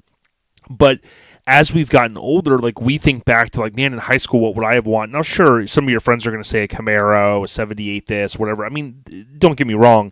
Not everybody's going to agree upon the same thing, but many of us, and I know how you feel about the Mazda, the Cab Plus and things like that, those were the trucks that like really we were like, dude, that would have been my holy grail. And it's cool that it's gotten to the point now where, you know, we're like, hey, this is the truck that I always wanted and I got it. You know? Yeah, the Mazda's crazy. A buddy of mine had a neighbor that passed away, and this thing was in the garage, and it's a 87 Cab Plus 5-speed with air. The guy brought it to Pennsylvania from Florida in 95 with 45,000 miles on it, and it just turned 48 yesterday. Nuts, man. It's just mint as you could be. We're talking with Thad Cunningham. You can follow Thad Icon, just how it sounds, Sign Company, Icon Sign Company, all together on Instagram. And it's Icon Sign Co. Oh, thank you. Okay, Icon Sign Co. And you'll see the Mazda that we're talking about with the centerline wheels. Just looks real good. And I know many of us kind of get to this point in our lives where we kind of just go, we want to relive a little bit of our childhood, and I think that's why there's been such a resurgence with the bike stuff. Now, granted, there's a guy locally, Charlie. He's been collecting bike stuff and contributing to the BMX museum site for, you know, since the mid-'90s. But I think we all agree, especially with how social media has grown so much, like people were seeing these bikes, and, you know, everybody's got a story about a bike was stolen. I was a kid, such and such. But the same is true even for trucks. You know, you've got guys on the West Coast and East Coast that are going, hey, I want to do a tilt bed, I want to do a static drop, I want to kind of get back to my roots a little bit. And it seems like that Mazda '87 that you picked up is definitely kind of quenching your thirst, so to speak. It is, and I've been driving the death out of it. It's just so fun to drive. And one of my buddies, he's not so much a truck guy, but he's got a bunch of Camaros and Pro Touring stuff. And he stopped at the shop the other day and he said, "Well, those wheels are kind of retro." And I said, "That's the point. I wanted to make it look like it would have looked in the '90s." Yep, and it's getting harder to find that stuff, which is crazy. Speaking about the '90s, early 2000s, when we got a chance to chop it up a lot at Eastbound Get Down, also known as EBGD, and you had kind of, I remember hearing some parts of the story, but you had reinforced, like, back in the day, you took a West Coast trip, maybe even more than once. You want to talk a little bit about that trip or some of those trips? Yeah. So in 2000, I had been in Denver for about a year, and the circumstance wasn't really working out there, and I wanted to do my own thing. And back here in Pennsylvania is where I just had the connections to do it. So I decided to come back. But before I did, I took a little, I call it a West Coast pilgrimage. And a lot of the times, like I said, listening to the podcast, so many of the other episodes remind me of it. And like the episode with Dave Schulman about him going out there and seeing Crew Cut and back then and all that, I'm like, yeah, it's so familiar. Sick. As a painter, Cal Concepts and Craig Fraser and Dion and Kyle and those guys have always been just absolutely without question the biggest influence on me as a painter. And so I wanted to do that. So I actually had a cousin that lived there, and I called her and said, "Hey, like, can I crash at your place?" And she said, "Yeah, I'm going to be out of town, but if you feed my cat, you can stay in my apartment." I'm like, "Deal." So I just kind of wandered around out there for a week, and it just happened to be when Cal Truck Jam was. So I went there, and obviously just like East Coast kid, just mind blown, just completely in awe. Yeah, because you went around the time, not only did you get to visit Cal Concepts, you've got some photos that you had shared with me and one of the older guys out there that you got a chance to take a photo with. But like there's a photo where Craig Fraser, came out and, took a photo with you and stuff. And it must have been kind of cool. Like, they were pretty inviting, I guess, to a certain extent, if Craig took a photo with you. Yeah, they were in the old shop at that time. It was a little smaller than where they're at now, I think. But I actually drove up there the one day and they were closed. It was a pretty good drive from LA. So I actually ended up having to drive up there twice. But yeah, they had the doors open. They were just all in there working. Kyle, I think, was working on a helmet. Craig was airbrushing a van. This is like pre-wrap. So he was doing what would now probably be a wrap. It was like for a vineyard or something. He was airbrushing like a landscape of a vineyard, but super cool. I mean, he stopped what he was doing, took a picture with me.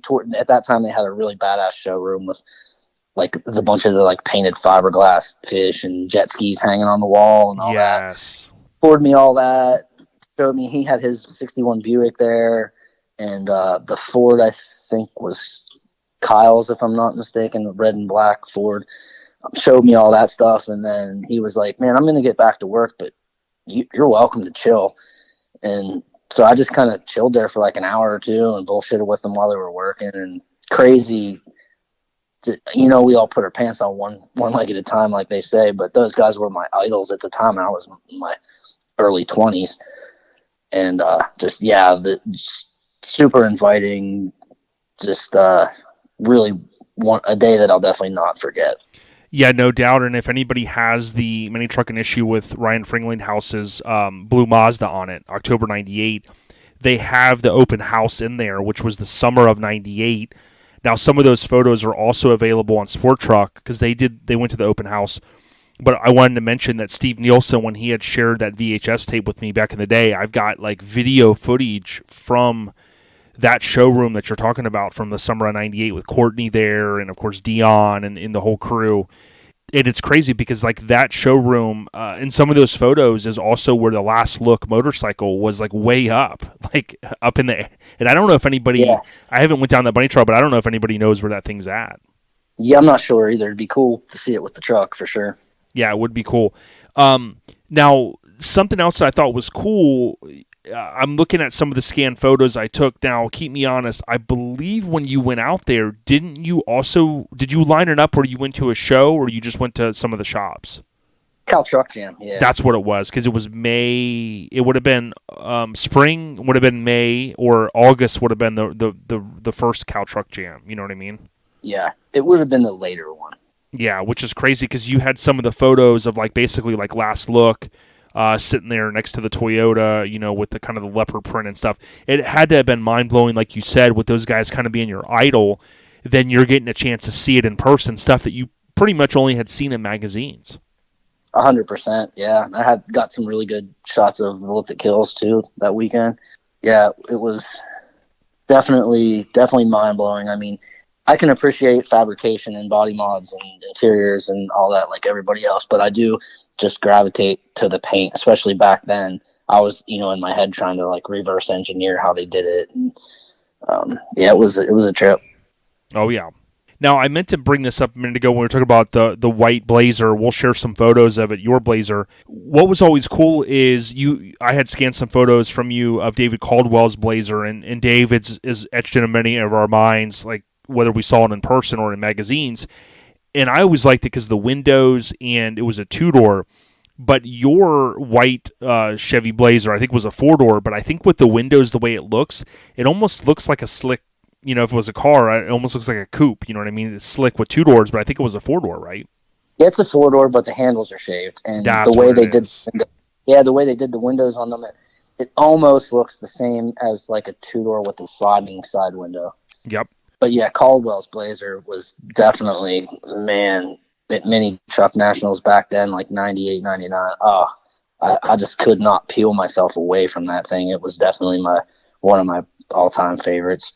Yeah, and some of the photos you had shared, like I had some good ones seeing it at ShowFest 2000, but you had some good photos like that I'll share where you could see inside the back behind the seats, of course, so it's like a plexiglass, right, to keep the fumes out, but then you had all the tweed. He even had his air tank was 2-tone, so you know he really ratcheted that thing up back in the day. And it's funny that I often wonder if any of his buddies or anybody that knows him or sees some of the posts, because I think he's kind of just does his own thing, if it ever gets back to him, like, man, you know, 25 years later people are still talking about your truck. How cool is that? That thing was so influential, there's no question. And the funny thing is too, in that 99-2000 range, before the turns of events that led me to move to Denver, I had actually been in contact with Jody and was sort of lining up to take this to him to have him body drop. Wow, dope. Yeah, it's crazy how things happen, but all these years later, you know, you've done, you know, you've acquired some cool things we'll talk about in a moment. Now, the other thing that I thought was neat was there was a truck that I sometimes talk about. It popped up in show coverage at around 2000. And for those that don't know, the guy Scooby from NC that builds all the crazy dualies, like he's got the one that's like the Mega Cab Chevy. I mean, it's hard to keep up because like he just keeps changing stuff. You know, he brings it out to Battle in Bama every year, and it's just the guy is just insane with what he does. But you took a photo next to the primered, topless, chopped, smooth floors, right? Basically it looked like a 4-door S10, right? But it was in primer, so you know you maybe have to squint a little bit to go, okay, what kind of truck was it? The motor was sticking way out. Your Blazer, July 8th, 2000, you took a photo next to it. Do you remember seeing that thing? Yeah, that thing, if I'm thinking correct about the same truck, I don't think it ever got finished. I don't think it did. I think someone said it eventually got scrapped or something, but people remember like it being pushed across the road. Like it was really, It kind of went, I don't want to say viral before viral, but it went, it was like the talk of the town for those few shows that it had hit. It had like the big sheet metal console that went all the way from the front to the back, and I think it was like in guide code or something. Yeah. That thing was ridiculous. It's those things. It kills me that stuff like that didn't get finished. It would have just been epic. I mean, almost like Lenny Groover's S10 epic. Yes. Yeah, and you think about like Crew Cut, like it got finished, and look at how epic it really still is. You know, Shulman really showing that thing, you know, everywhere. But I mean, it has just obviously it was kind of brought up to some current stuff in terms of motor and stuff like that. But I mean, a lot of people back in the day that could have easily just been, you know what, we'll just scrap it. But certainly, it's lived on way past its original existence.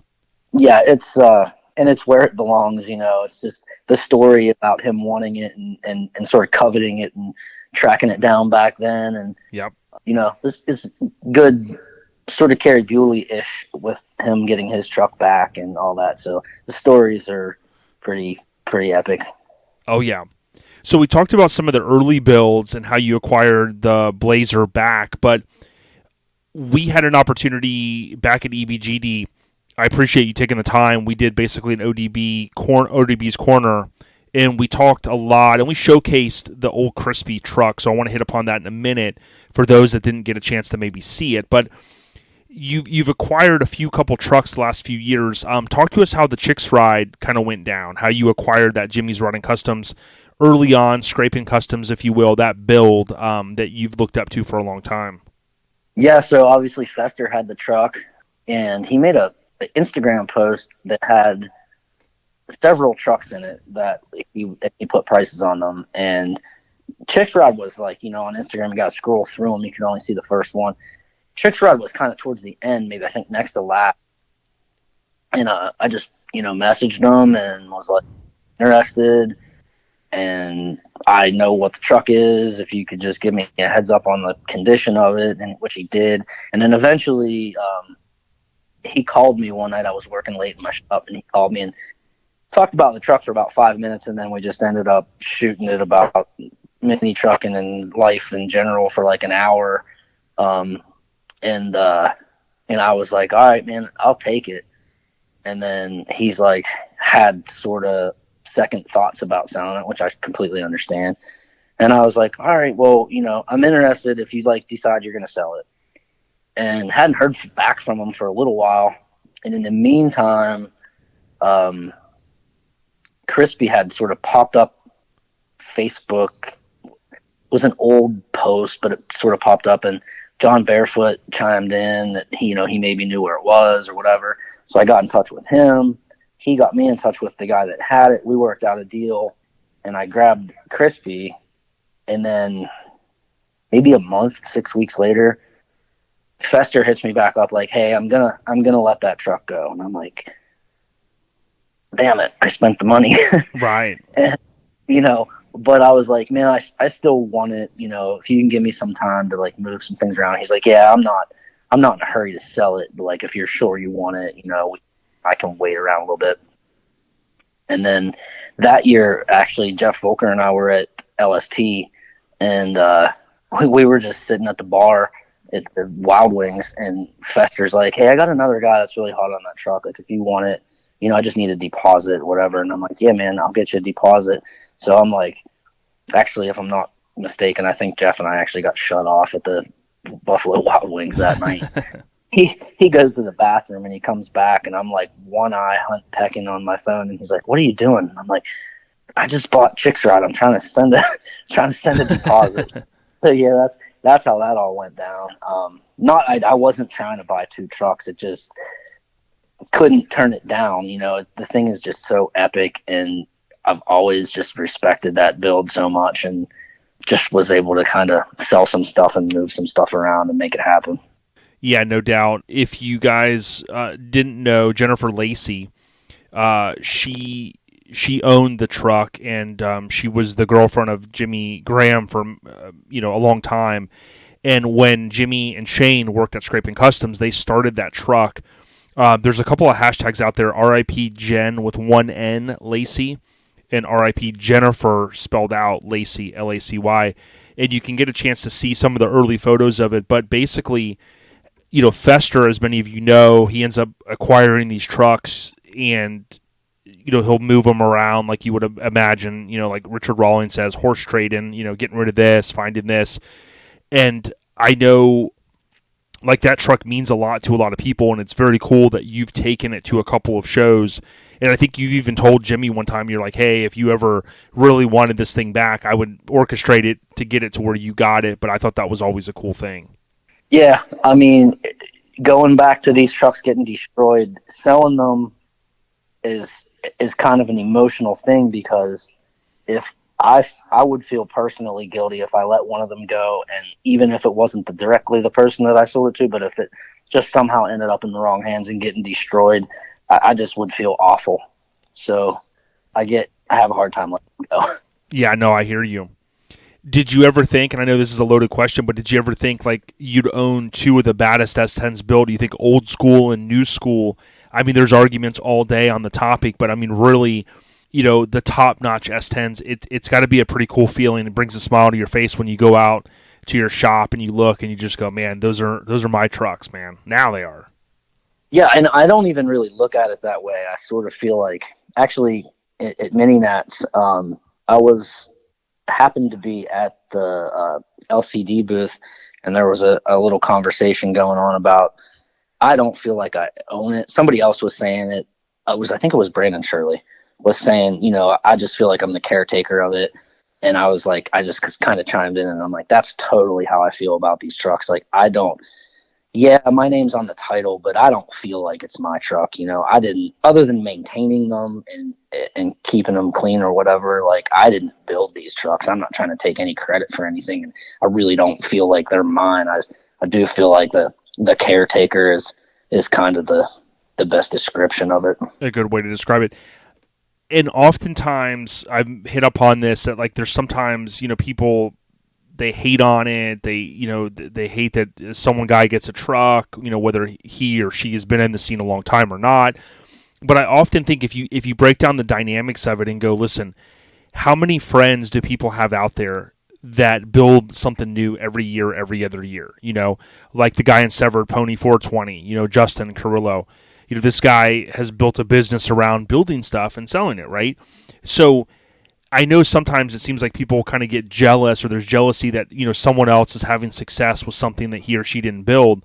But I often, challenge people to stop and think for a moment and go, listen, if you have a friend, or maybe it's you that builds stuff and you can't build something else till you sell said truck, well, guess what? There's a market out there and someone's going to buy a truck, and then that allows for the person to move on to the next thing and build the next truck that everybody's going to want. So, to me, I would just caution people, don't hate on someone, whether you know the backstory or not, if they acquire a truck or trucks in your case, because it's like, hey, you're still bringing them out. You're still showcasing them. And to me, that goes a long way. Yeah. And I mean, I've encountered a little bit of that. It's pretty minimal, really. There's not a lot of hate, not to my face. But, like I said, I was cutting this Blazer up when I was a kid, basically in 1997. So I'm not here to prove anything to anybody. I do have a couple in the pipeline that been having like life, building a house and kids and horses and everything that I have going on. But I have a 64 Bel Air wagon that the chassis done and it's about ready for paint. So I'm going to start getting back on that, hopefully probably in the fall. And then I have a hard body too that I didn't build it, but I did the graphics on it back in like 2003-ish. And so I got that, and I got some billet specialties for it, and I'm getting ready to kind of try to push that along a little bit. I'm not hurrying it, but it's in the pipeline. Sounds awesome. If you guys can, go to our YouTube channel. It's free, and type in ODB's Corner or Old Crispy or Little Shop S10 with Thad Cunningham, and you can see we were able to produce a video, 20, 25 some odd minutes, something like that, with some good B-roll footage, nice little feature. And obviously that truck that we were talking about, Old Crispy, that's different than Chick's Ride. Old Crispy is the round body S10, Chick's Ride is the square. But if you want more details on it, go out there and check it out. It's a 2-time cover truck with street trucks, which is very rare. There's not many of those. And then, oh, by the way, Chick's Ride, of course, Mini Truck of the Year, and on the cover. So, 2 awesome trucks. And we, like I said, we appreciate, specifically appreciate you bringing them to shows so that we can see them. And I got a chance to really get up close with Old Crispy, and it was awesome, dude.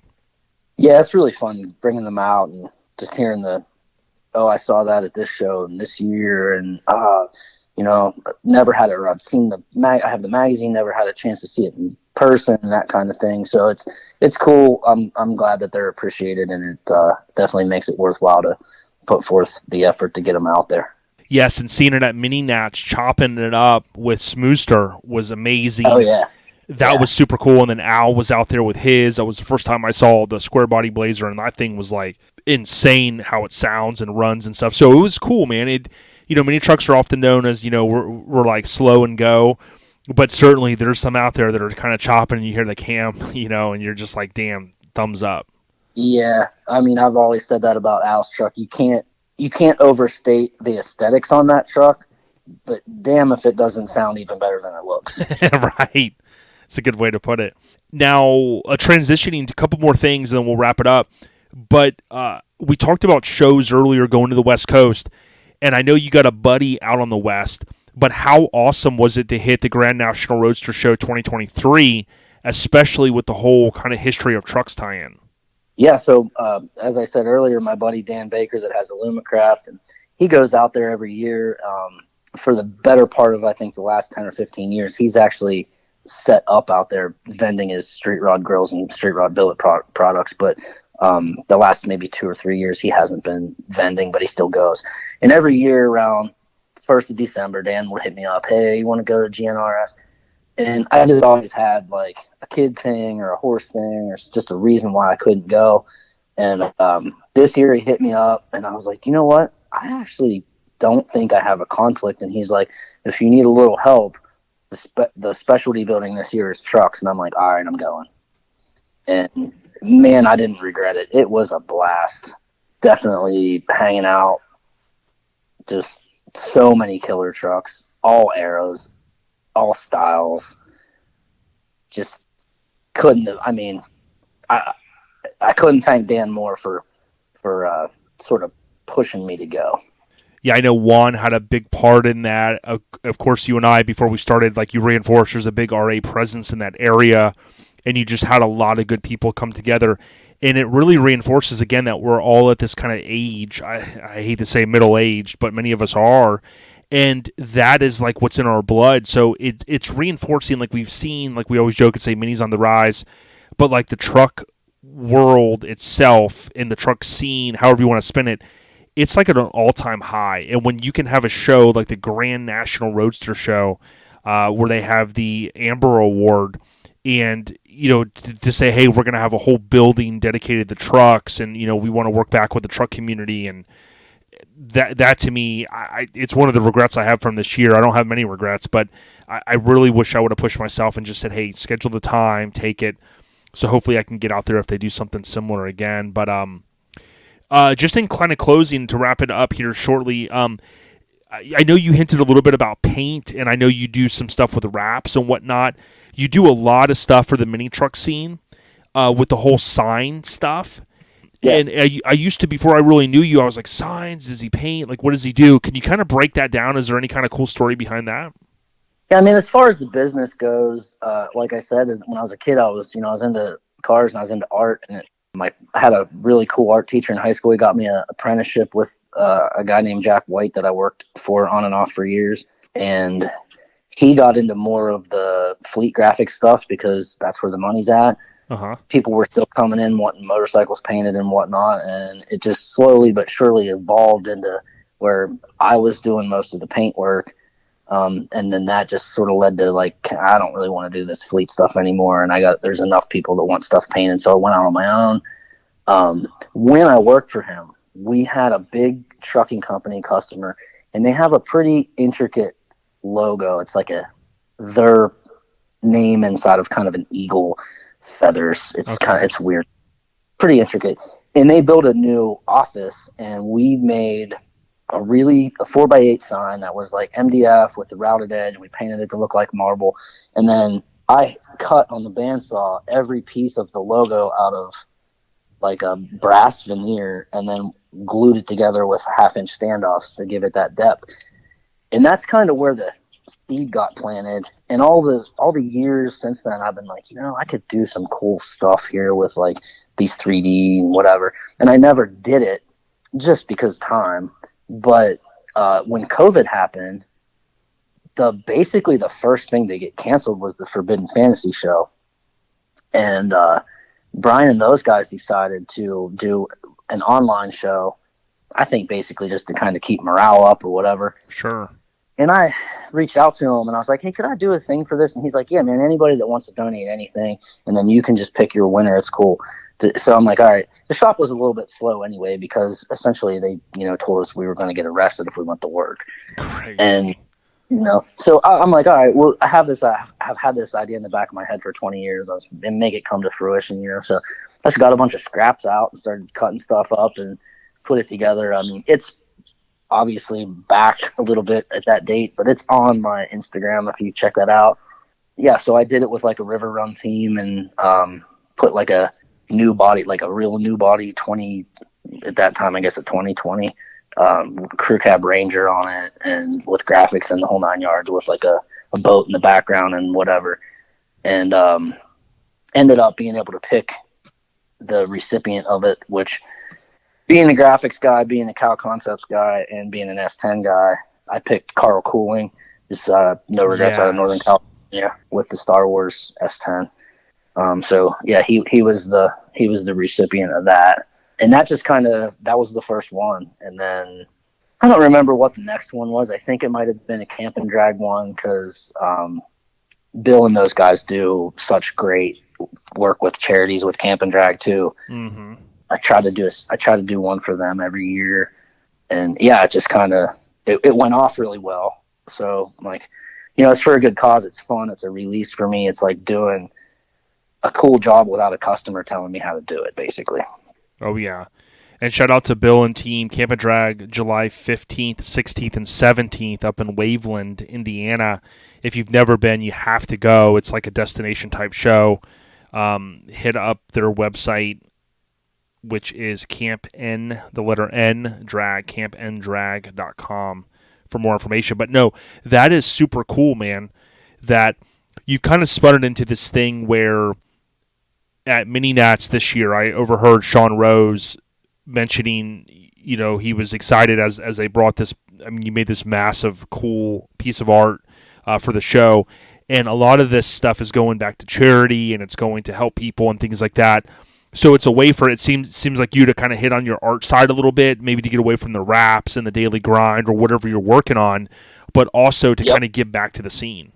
Yeah. I mean, it's great that it's helping people that need help, and I'm always happy to do that. But it also is sort of like I told Sean, it's a little bit self-serving, because it's just a release for me. I just really enjoy doing it. Yeah, therapeutic a little bit. Yeah, therapeutic. I typically, because of my schedule and all the stuff I have going on, I typically am like I just force myself into a crunch with every one of them. That one for Mini Nats, I didn't start until after work on Friday before the show. So it was a crunch. But yeah, that's crazy. Well, that just brings me into my last comment, just before I ask if you got anything else, is, our 2022 OLP Contributor of the Year. Again, we reached back to David Magotti and Sean Rose, and we said, hey, and those guys spoke highly of you. And there's, there were some other people in the running, which I'm sure they'll be in the running for this year. But it's cool because, listen, we've all kind of had a little bit of success with the scene, whether it's, just the joy that we get out of it.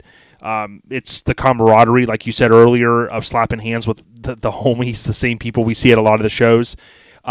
That's like all the good stuff. So for a way for us to give back, whether it's a free episode of a podcast, or in your case, putting some labor in to generate some funds, we can't thank you enough for what you do, man. I appreciate that. I mean, it's humbling to even be mentioned, in the same sentence as, people like Sean Rose and Bill and Jason Bell, and I mean, all of them doing great things, not only for the scene, but for the community as a whole. And it's humbling, and I appreciate it. Yeah, for sure, man. So I guess in closing, I just want to say I appreciate you sitting down. Thad Cunningham, of course, Icon Signs Co. on Instagram. But man, anything else you got to share? Maybe anything we left out that you wanted to mention? The only thing that I would like to mention as far as the charity pieces, there are a lot of moving parts to that, which, like I said, I mean, I have to take time basically away from the shop to pull those off. So I've got 2 full-time employees, one of which is Mackenzie, my oldest daughter, and the other is Adam. And they pick up the slack for me when I'm playing with my mini truck signs. I couldn't do it without them. And also my other two daughters, Paige and Audrina, and my parents, they all help to pick up the slack around the house and around the shop whenever I'm, doing the sign thing. So that, and the other thing that anybody that knows me well would know that, like, I'm not a super outgoing person. So if I don't know you, I don't maybe tend to just walk up and strike up a conversation. So, but I want to talk to everybody and hang out with everybody. So if you see me at a show, just definitely reach out, and I'm just looking forward to chopping it up with everybody. Yeah, I'd be like, yo, I heard you on OLP, dog. What's up, man? Exactly. No, it's cool, man. I appreciate your friendship. And, dude, thanks for coming down, EBGD. Did you get the long distance award this year, or do I need to fight Mike? No, I actually wasn't even close. Dude, when I see Mike, dude, I'm going to give him an earful, bro. That's bullshit. No, I know. There were some people that went from far away. I know. I got the promoter's pick. Yep, which is so cool. I got my pick. Yeah, that's cool. But thanks for bringing it down, because I think I said in the video, it might have been the only time that truck was ever in Florida. They brought the Blazer back in the day to North Florida, Lake City. Lake City, I think it is. That was back in the day, the early 2000s. Right. But that was probably the last I could think of, something that they built of that stature being down. Maybe a couple of full sizes and stuff, but certainly not, I don't think, Old Crispy. Someone could probably correct me if I'm wrong. The caliber of what came out of that shop when they were building trucks was just, I mean, nobody did it better. And I guess we skipped that about the GNRS, actually. That was the first time I got to see in person the Stranger, which is definitely one of my all-time favorite trucks. Yes. And there's no picture on the planet that does that truck justice. Yep. Yeah, it's a work of art. Absolutely. Well, Thad, it's been real, dude. We'll keep in touch with you, brother, and stay on the rise, my friend. Absolutely. See you soon, Jason. Thank you. And hold it down. Get that diamond severed. You know what I'm saying? I'm working on it. I hear you, dog.